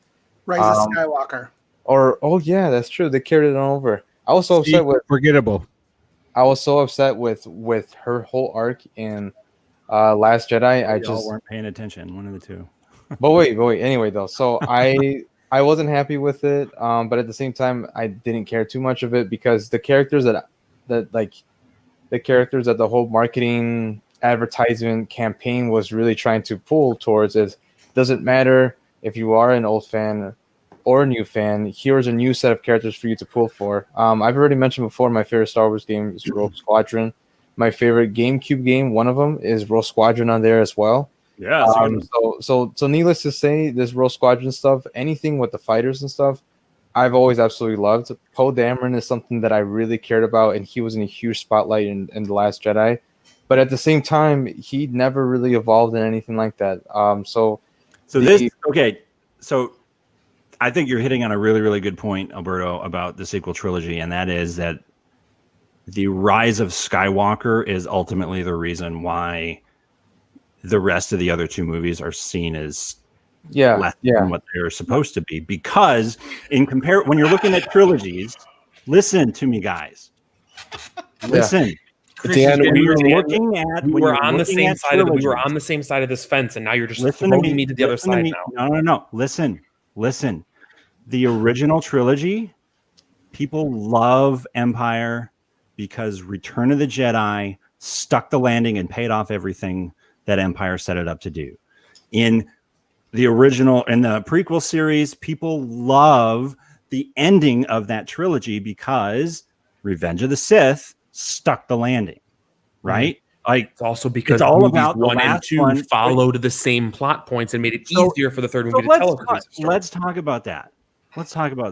I'm going to read a few comments here from some wonderful Star Wars fans back in the 70s who actually wrote in and is archived as responses to what is universally considered to be probably the best Star Wars movie of all time, if not, at least the original trilogy. You're referring to The Empire Strikes Back. Right. These are actual comments, actual letters written in to George Lucas and Fox about their thoughts after being the biggest Star Wars fans after the first movie. This is Robert L. Beatty. He says, is Luke related to Vader? Most seem to think so now that Vader came right out and said it. Well, I say, do you believe everything you hear? Vader may have lied just to enlist Luke to his side. Vader would then dispose of Luke once he got what he wanted. Next comment. That's a fan theory, but that's right. That's a fan theory. Turns out it sucks. Here's the wrong. Dan, Sean Bernard. I know they wanted to leave something to settle in the other sequels, but they left too much. This is immediately after watching Empire. Jedi had not come out yet. For instance, Han Solo's predicament. This movie shouldn't have ended until Han was either killed by Boba Fett or Jabba or rescued by Lando Calrissian or Chewbacca, the former preferably. Also, the fate of Bespin is not told. Was it taken by Lando's troops, taken by Imperial troopers, or destroyed by Vader? I like Lando Calrissian, and Billy D. Williams was very good at playing the part. Another comment. This is by Carol Kane. Come on, Leia. Why don't you take a look around? Can't you see what Luke is up against? You could have a, quote, nice guy like him. Instead, you're turning back on him. Forget that it was Luke that saved you from having your atoms shattered throughout the galaxy. Forget that it was Luke and not Han Solo that wanted you rescued from the Death Star detention area. But no, you don't need to remember any of that, Leia. As long as Hot Lips Han is around, who needs Luke anyway, right?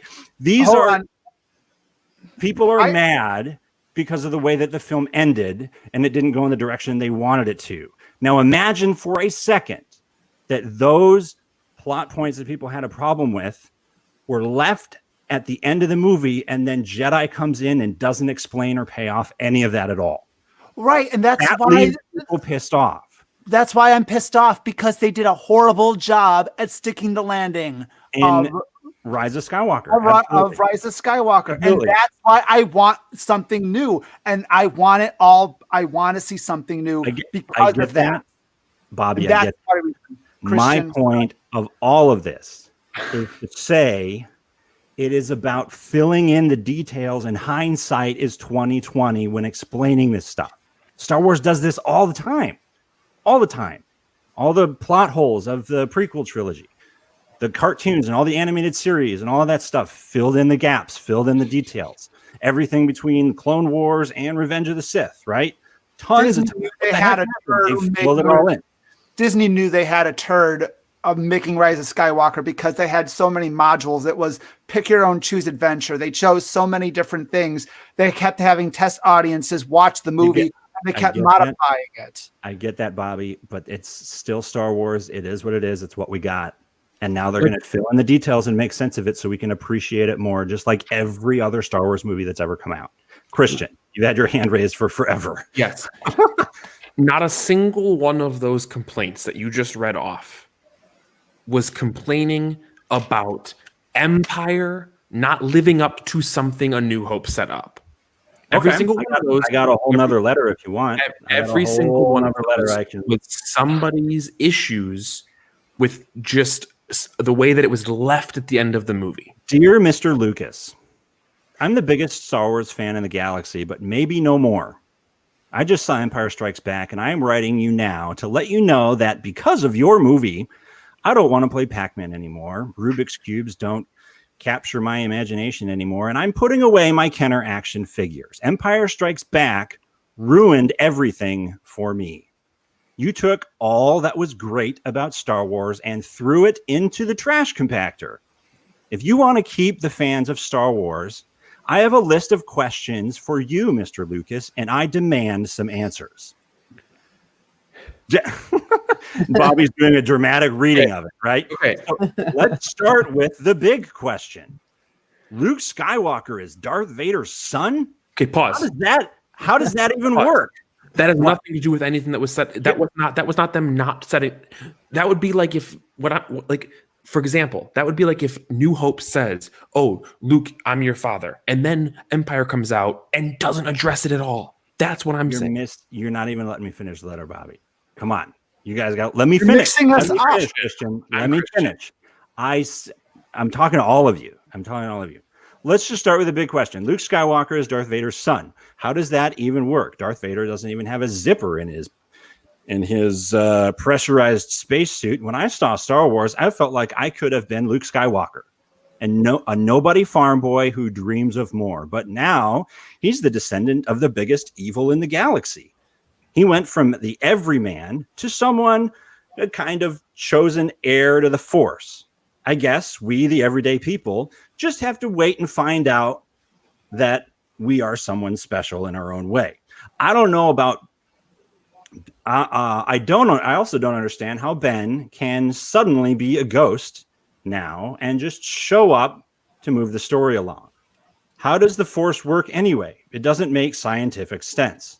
Maybe it's back to the drawing board on that. Develop some laws for the Force. For example, Star Trek does this to perfection with Spock. He has no emotions. He has the Vulcan neck has to go through Ponfar. It says it stays constant, so the audience can follow along. It's not a bunch of made up in the moment fantastical superpowers. Which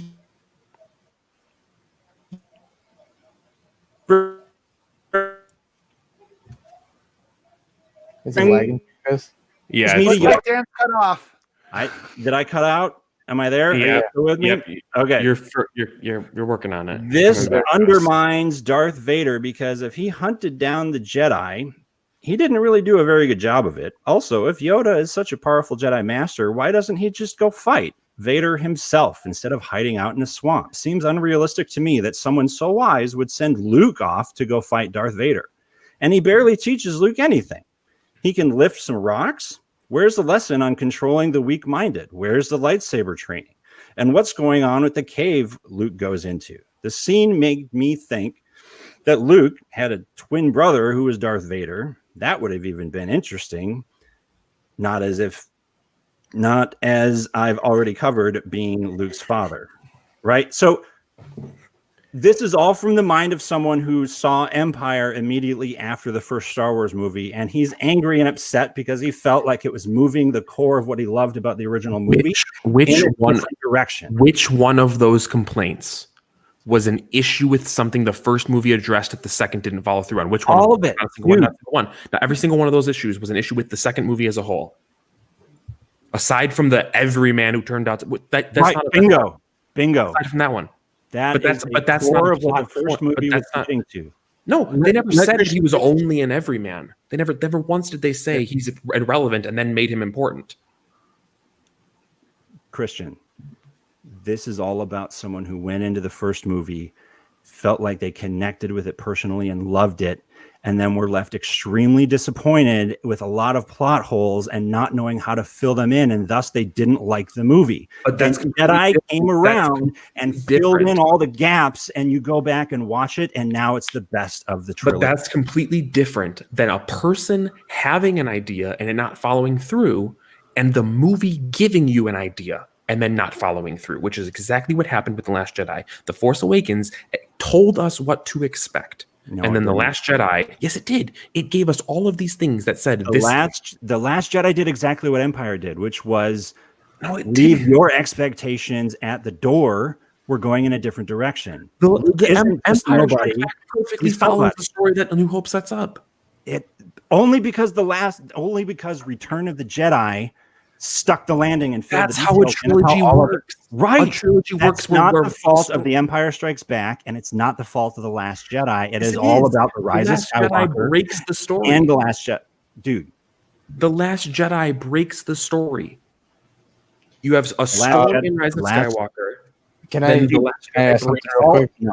All of the stuff. Yes, Alberto, please, Alberto, go. Let me finish. All the stuff that was set up in The Last Jedi that was not explained in The Rise of Skywalker is just as if they put all of that twists and turns and stuff in The Empire Strikes Back and that didn't pay off any of it. Guys, Ray is a nobody. Work with that, right? Darth Vader is Luke's father. Let's not address that at all in the next movie. Every problem you're saying that you have with Rise of Skywalker is the same thing that Last Jedi has a problem with compared to Force Awakens. No. Last Jedi did not follow the plot points that Force Awakens set up. And whose fault is that? Rian Johnson, he made the movie. No. J.J. Abrams walked away from it, dude. Pause. Alberto. J.J. Abrams. Wait, hold on. Hold on, man. J.J. Abrams had the opportunity to do the next episode, and he walked away from it. George Lucas had the opportunity to do his sequel trilogy, and he sold it off to Disney. You're really gonna put it on Rian Johnson? Stop, guys. Alberto, go. Okay, a couple things. One. Some charity is gonna have a really fat donation because you guys are dropping Last Jedi left and right like no tomorrow. All right, so Alberto, go into what we were talking about. There's the swear jar. It's like the Star Wars version of a swear jar, basically. Yeah. Yes. But my major things is this. Okay, it's been about maybe 40 minutes. You guys going back and forth. I'm gonna just chime in for about like 3 minutes and just take 3 minutes. Take your time. Just let me take all the time you need, sir. I'm going on mute. Same. I'm gonna tell you just my issues from a normie perspective, not someone that had all this attachment and a huge level of passion. For starters, I've said it before. The worst movie is not Last Jedi. It will forever be Episode 2 on its own. It's very boring. But of the sequel trilogy, Rise of the Skywalker is the real culprit. I really appreciate you guys finally dragging its name across the mud, because for too long it's been Last Jedi, but the last 10 minutes have been back to Last Jedi, and that's not the issue. The real issue is Rise of the Skywalker. It didn't matter what you felt from episode 7 and 8. Honest to God, I think if just episode 9 decided to go one direction, one specific direction, I think I would have felt at least satisfied. And that's something that I couldn't even get it out of the movie theater. Roberto, did you ever see the animated video of someone narrating the plot points of the original episode 9 script that was supposed to be shot by who was the director? Colin Trevorrow. Did you ever see that? I don't know. All right, I'm going to throw that on the Facebook group so people can watch it. But go ahead, Mr. Sunday. Yeah, Mr. Sunday Movies. Sunday Movies redid the Colin Trevorrow script that was based off of Return of the Jedi. That was based off The Last Jedi, and that was a far superior movie than what we got. And I would have been happy with what we got, with what we got with that. Yeah. Anyway, Alberto, continue. And then back on mute. So I'm just gonna keep on going, but I think my biggest glaring problem is I just mentioned the last time I spoke my favorite character from the new 3. First of all, I loved all the new 3 characters. Every single one of them I loved. I didn't love what they did with all 3 characters, but I loved them, especially in episode 7. With that being said, I don't know what the hell they ended up doing with Poe and Finn. Poe just never went anywhere, which is okay, I guess. But there was a comment that Finn did once say, and it's kind of struck a chord with me in particular. Finn is, well, let me see his actual, well, what was his actual name? I'm so sorry, because I don't want to say his name incorrect. Which one? John Boyega. John Boyega, thank you. I was drawing a huge blank right now. But John Boyega, he went on record and saying that, like, one thing that really got him pissed off finishing his contract was that he kind of felt that they used his skin tone to kind of draw in a new audience, getting, you know, people of color to get a little bit more into Star Wars. He said that before, and I can't quote from the exact interview, but I'm not going to lie. When I saw that Oscar Isaac, who I've seen in Drive, you know, a Cuban actor, and then John Boyega, you know, an African-American actor, gonna be in the forefront and potentially even be a Jedi, that is a huge reason I did start seeing episode 7, and I was super excited to see where they will go in episode 8. And then before you know it, they just made Finn yell Rey every single 30 seconds for the next couple of movies. And I just felt like that was a huge wasted potential and almost just like a real kind of catch grab thing, and that was a huge disappointment to me. I was finally excited to start and then they even introduced Rose, who I was excited about. I was like, oh look, here's an Asian actress. I'm really excited to see what they do with her. All the people of color, they kind of just didn't really handle them well, and being Rise of Skywalker put everybody to the sideline for sure. Yeah, Last Jedi put Finn to the sideline first. Just like to point that out there. Yes, No, it didn't.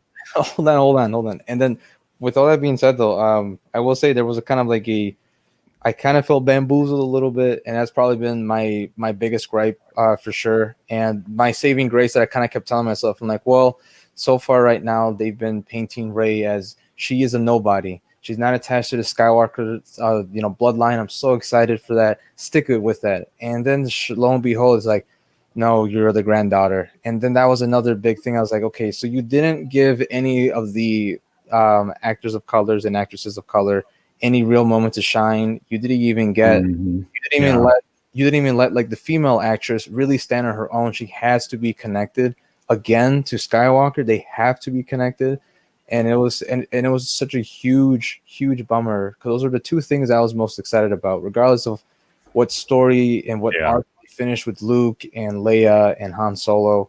Hands down, my two biggest gripes. And probably the last thing, Last Jedi presented one idea that I wish they followed through in episode 9, and it was the ending shot of the kid picking up the broom. Yes, with the powers, and I was so excited. Broom kid. Like for 2.5 hours, I felt indifferent, and then that part happened, and I go, please let that be the redeeming section or that teaser that Finn really can still be a Jedi. And then episode 9 happened. It's like, no, he's just a guy that yells Rey, and really, this is still about Rey, just about Skywalker all over again. Fool you guys, Skywalker has been the only important bloodline the entire last 30, 40 years this series has been around. And me as a normie, I'm just like, then I'm so excited for a new storyline, which is why I've given so much love and praise for like Mandalorian finally reaching out to telling different stories. And I know Clone Wars has already like done that as well, but these all the shows that like Christian has been listing out, I actually didn't pay attention to the Star Wars section from the Disney Expo thing. I have my little notepad to the side writing down all the things. I'm like, that show sounds interesting. Oh, this show sounds interesting too, because now I'm like, okay, now my interest is slowly coming back, because I thought it was just going to be another 10, 12 shows about Skywalker. I honest to God thought that was the case, but now you listed Visions. Glad to see it's not. On, Andor to be going along with Rogue One's character, and me, I'm just like, please do him justice. Don't do a Poe Dameron and Finn thing for it. Don't lure me in just because he's also a person of color. I loved him in Narcos season, I guess the Mexico season. I will love to see his character just continue to develop. But sorry, Bobby, go ahead. No, Alberto, you are more than fine. You made up awesome points. Thank you for being part of the conversation. I just want to pick out the future of Star Wars. They're not focusing on the sequel trilogy. They're focusing on the past.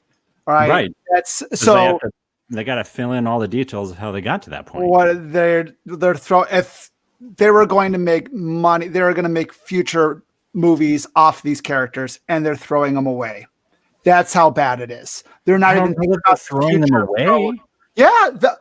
What movie is talking about Rey, Finn, or Poe? What new books? Dude, what new toys? All of that is building up towards the original sequel trilogy. Like you're going to start seeing all of you are going to see all of those characters. Clone Wars. You're going to see connections to all of those characters again eventually. It's going to happen. They're going to fill in the details. They're going to. It's going to happen. I think they're going to do that first before they can move forward. And they said at the very beginning of this that these movies were going to see the end of the Star Wars story arc. The end. Like we're going back to it. The end. They were supposed to be the end. They're supposed to hand it.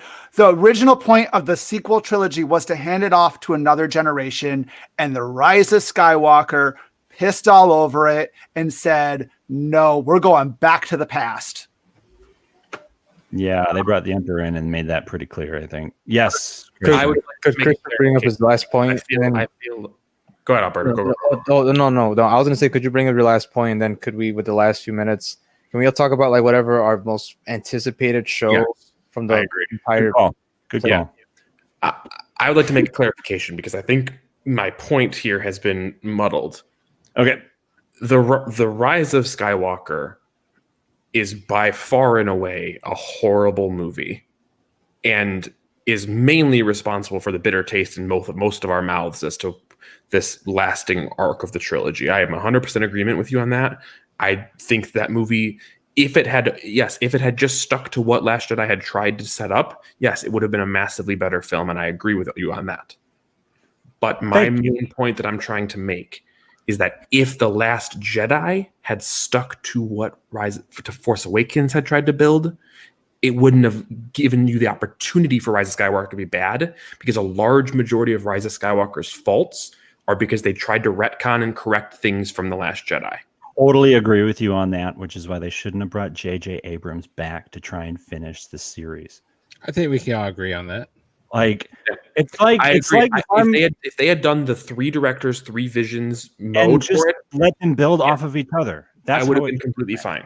It's not unlike if we're all at summer camp and I start to tell a story and then I decide I'm going to give the next chapter over to Alberto, and I'm done telling my part of it. I'm done telling my part. I could finish the entire thing if I wanted to, and then finish the story and go, okay, next person, tell another story. But I decide, nope, I'm going to finish this part of it and let Alberto pick it up from there. And then he takes all of the characters and all of the story arc and go in a completely different direction than I was thinking, because he's a different person.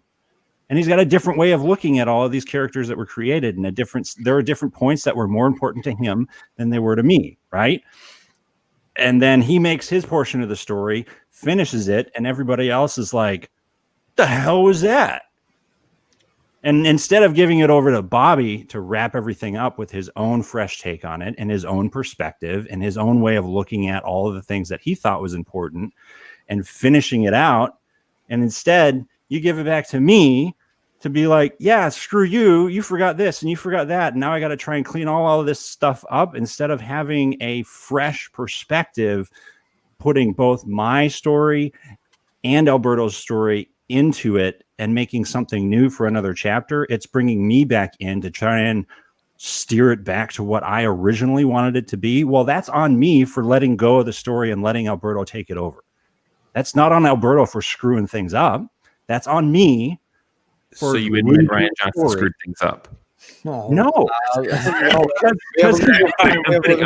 kidding. I'm saying people would be complaining about him screwing up my story. No, I chose to give my portion of this story its part and then let it go to Alberto, and he took it from there. We'll agree to disagree. I don't want to get into this anymore tonight. swerve topics. I think we can all agree though that Rise of no matter Skywalker what, and it ruined the whole. yeah, and no matter what, we're as Star Wars fans or even just general consumers, we're gonna watch whatever they give us. Yes. I think we can all agree on that. Well, We might let's not stop like it. complaining about it too. I mean, that's We kind might of not like it, but we're gonna watch it. We're like the Cubs fans of nerdom. Like we kind of just No. keep going back, whether they're No, great or whether they suck. We're gonna. I haven't watched Cubs in a while. Okay, well, I love the Cubs. I loved them. Great, they won the World Series, but I and haven't now you're watched done. They knocked it out of the park, and you're like, No, all right, cool, we're done, we're good. Yeah. for other reasons. So I agree. I think I like Alberto's idea. We should do a most and least anticipated series that's been announced, or whatever else. Yes, most and least. Do most Yeah. and least.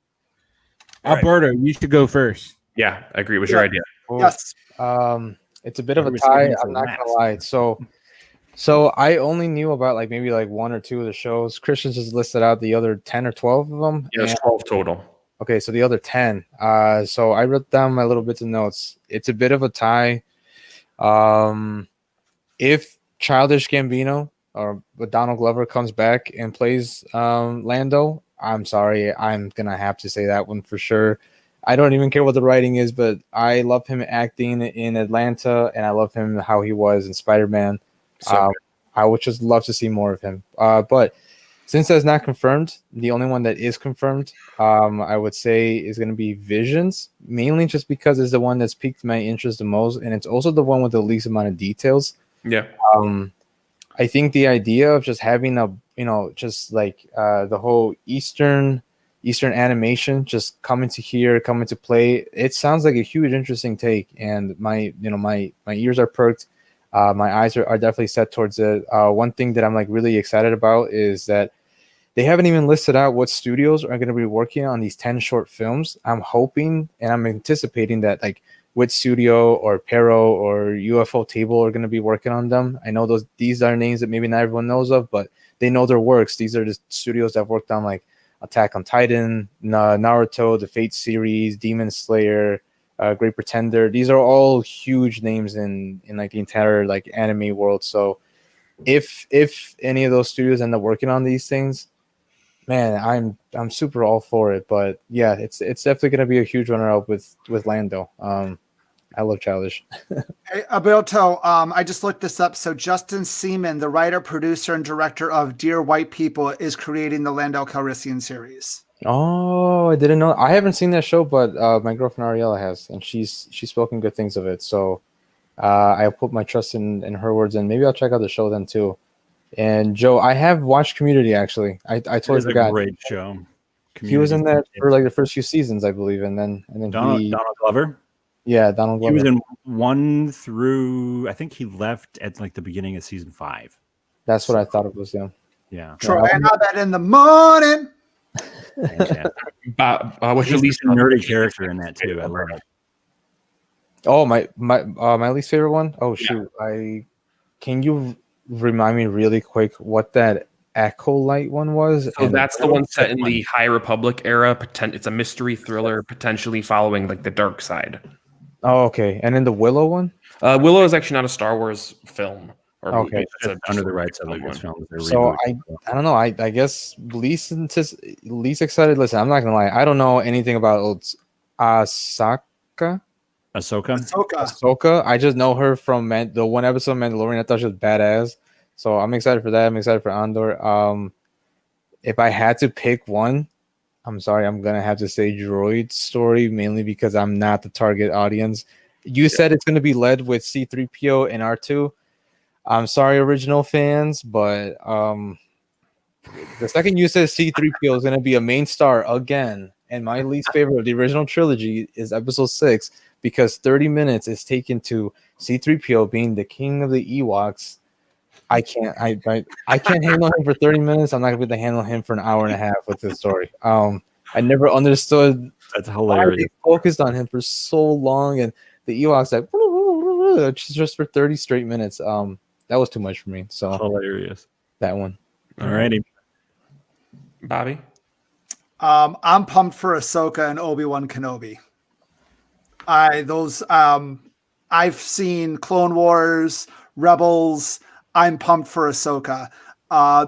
And for Obi-Wan Kenobi, I loved Ewan McGregor as Obi-Wan Kenobi. He's probably, I think, one of the best current actors that are still working out there right now. So I'm really pumped to see that, and I'm looking forward to see the Bad Batch and any of the stuff. Probably the least forward to is Lando. I like Lando. Really?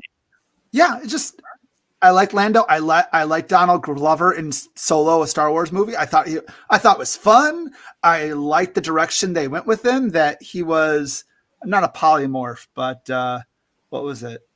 He's a man who doesn't matter. He loves everybody. Yeah, I like that direction. A lot of people don't. I like that. I thought it was awesome. And a droid story. Those are I'm the least excited for. I'm looking forward to hearing more about Rogue Squadron to see, is it going to take place? Is it going to be with Wedge Antilles, or is it going to be a new Rogue Squadron during the Resistance? So I want to hear more about what that is particularly going to focus on. What era? Is it Empire? Is it post? Is it going to be Mandalorian era, post Return of the Jedi, or is it Force Awakens era? So I'd like to hear more of that. Real quick question. So sorry, but is there any link that you guys can drop where there is like a timeline, or not a timeline, like kind of like an expected date for all these shows, or are they kind of just in ambiguity? The only two that we know right now is that three. We know that Book of Boba Fett's coming out December of this year. Yeah. We know that Mandalorian season 3 is following shortly after, and we know that Obi-Wan Kenobi is scheduled to start filming in March. So that should be probably the next one after that. Yeah. And the Bad Batch official release dates and orders, like even just the order of when they're going to come out to each other. We don't know any of that. Yeah, yet. they really didn't announce. It was not nearly as in depth as the Marvel one was, where it was like, this is coming out this year, this year. It was very loosey goosey, I think, also intentionally, so they can kind of okay. Which also makes me wonder, like, where all of these are in process. Are some of them just officially greenlighted as a concept? But I would imagine the Ahsoka series is probably the furthest along outside of Obi-Wan Kenobi. Yeah, the ones that officially are connected to the Mandalorian are probably most likely further along than the others. But Andor's currently filming. Andor is filming? Okay. So Andor has been filming because during the teaser for that, they were showing people wearing masks because they were filming that during COVID. Cool. Okay. And Obi-Wan Kenobi is obviously in production. Okay, cool. Well, I just figured I should just ask because I'm like, I didn't see it. I don't know if maybe you guys managed to catch like a hidden link somewhere in the internet. But right. No, they didn't. We'll throw it up on the Facebook group though for people to kind of consume. Joe, what about you? The top high and low is Ahsoka and Acolyte, and my bottom ones I am not looking forward to is probably you guys are gonna hate me, but Obi-Wan Kenobi and really Lando. Wow, I'm surprised with the Obi-Wan. I thought for sure you would have been excited for that one. I feel like his story has been explored, and Obi-Wan or Lando or both. Obi-Wan. Yeah, I think Obi-Wan's too. Yeah. I feel like his story's been explored, and I don't see how much. I would love to see Ewan McGregor come back as Obi-Wan, absolutely, but I just don't see how they can expound upon his story anymore so than what it has been. And Lando, I'm not a big fan of Lando as a character. So sacrilegious. No. And Rogue Squadron, I believe, is set in the Empire / Mandalorian timeline. It's not set in the future. Right. It hasn't. I mean, I don't think it really. They haven't confirmed anything. They haven't confirmed anything with that. So, well, me being the nerd I am, the image of the X-wing is not Resistance. It's not Resistance. Well, that's and on top of that, everything with the phrase Rogue Squadron immediately makes you think original trilogy absolutely era for sure. So, What about you, Christian? Most anticipated for me is got to be Obi-Wan Kenobi.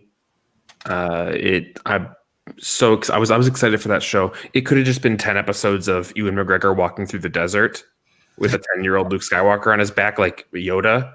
Like, I would have been down for it. I'm all for that. I think that and then especially the return of Hayden Christensen is just got me even so much more excited for that show. Yeah. That got me really excited for sure. Secondary would probably be either Acolyte or Lando. Lando, just because kind of like Alberto said, I'm a huge fan of Donald Glover. I think he was fantastic in Solo, and I think he could shine. And also, I thought Solo was a great movie, and anything that's going to be set around that time that could potentially give us more from those characters, sign me up. Yeah, I'm going to agree with that for sure, Christian. For this, correct? Donald Glover has not been confirmed. He has not been confirmed, but I can't imagine they're going to recast the character again, and I don't think we're getting 95-year-old Billy D. Williams. Yeah.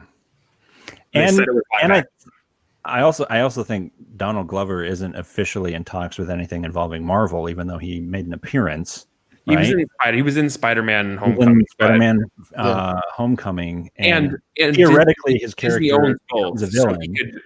He would be the Prowler, right? Yeah. Right. He would end up becoming the Prowler to Miles Morales. Yeah. So if they were to do a live action Miles Morales, maybe, but that still isn't down the line remotely in the works right now, from what we know. So my hopes are only towards it because he announced that he wants to retire from music. I don't know if his last album was his absolute last one, but I know he says he definitely wants to wrap up his music career, start focusing on different ventures. So that's the only reason I'm holding my breath. Like Lando Calrissian and the Prowler, right? Yeah.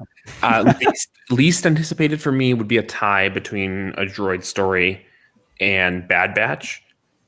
Bad Batch for me is just, I have not watched Clone Wars, Rebels. I have not watched any of that. I've heard nothing but good things about it.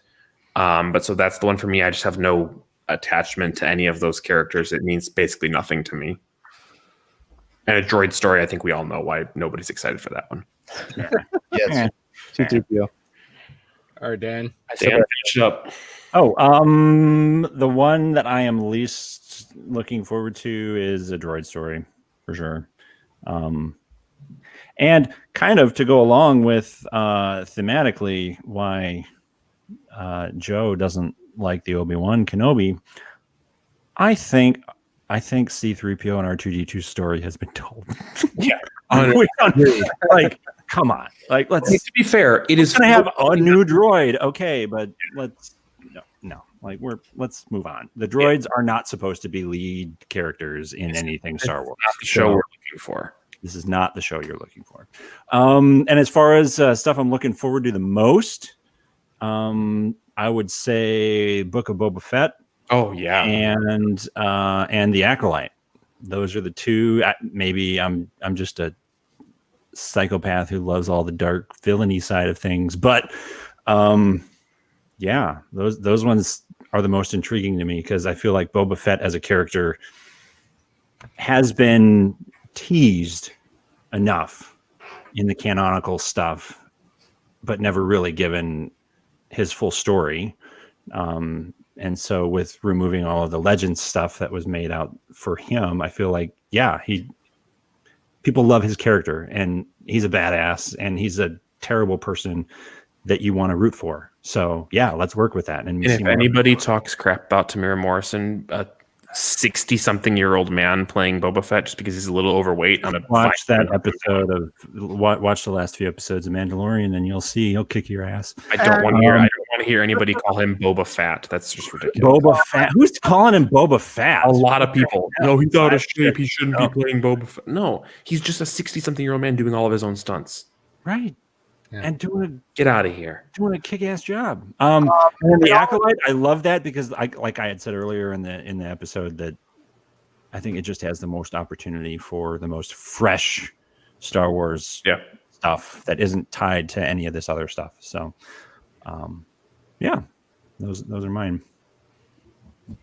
Yeah, so, Bobby and Joe. Before I forget, all this stuff is all on Disney Plus. Yes, it's all on Disney Plus. Besides Rogue One. They did, but they didn't confirm Rogue Squadron. I imagine it probably will be, but they didn't confirm that for Disney Plus. So that's all going to be Disney Plus. Yeah. So, which is the future is streaming. So, and I think the bottom line here we can all agree on: the future of Star Wars is bright. No matter what you're a fan of, no matter what movies you liked, what movies you didn't like, the future is bright. Yeah.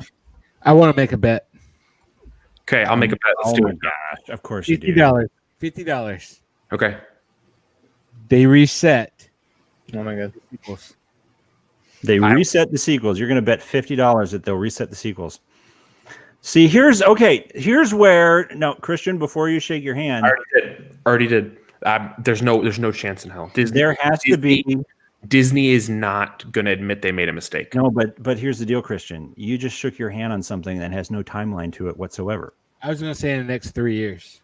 Oh God, no, 100%, definitely not. 100% not doing that, Joe. I think more likely they're going to do the Thrawn trilogy within. They'll focus the Mandalorian era shows around the Thrawn trilogy. I think that's a for sure bet. They're going to give us 5 to 10 years of other stuff on Disney Plus, other random filler movies, and in 5 to 10 years they'll throw out some new movies, and everybody will have forgotten all about it.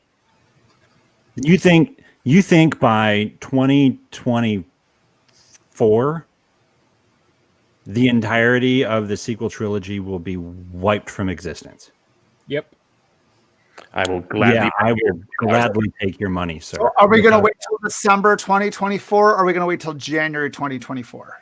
I will give him you know what? I'll give him I will give him till December 2024. That's how confident. December 2024, people. They have a $50 bet going on whether they're going to reset the sequel trilogy. None of us podcasts will be doing this podcast. And if Joe loses, he's out $100. Yeah. If I win, I have $100. That's true. You're not going to win though. Yeah, you're definitely not winning that. On that note, gentlemen, I think it's time to call for the evening. I think so too. I'm happy to take your money. If there is any Star Wars topics that you feel we did not cover in this episode, I don't know how to possibly. If anybody who's listening and watching, if there's something you feel we didn't discuss, you think that you want us to, or if you just want to see us argue about the movies for another hour or two, let us know. Please write. Did you like our little back and forth about Star Wars? Do you want to see us do an official episode, pointless debate about the movie that shall not be named? Apparently, we just dedicated 45 minutes. I know we did. And we could have.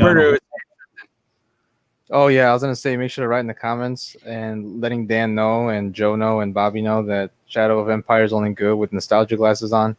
No, the best N64 is still World Squadron. N64. You got to read the book, Alberto. You got to read the book, gentlemen. That's homework. I'm just kidding. Yeah.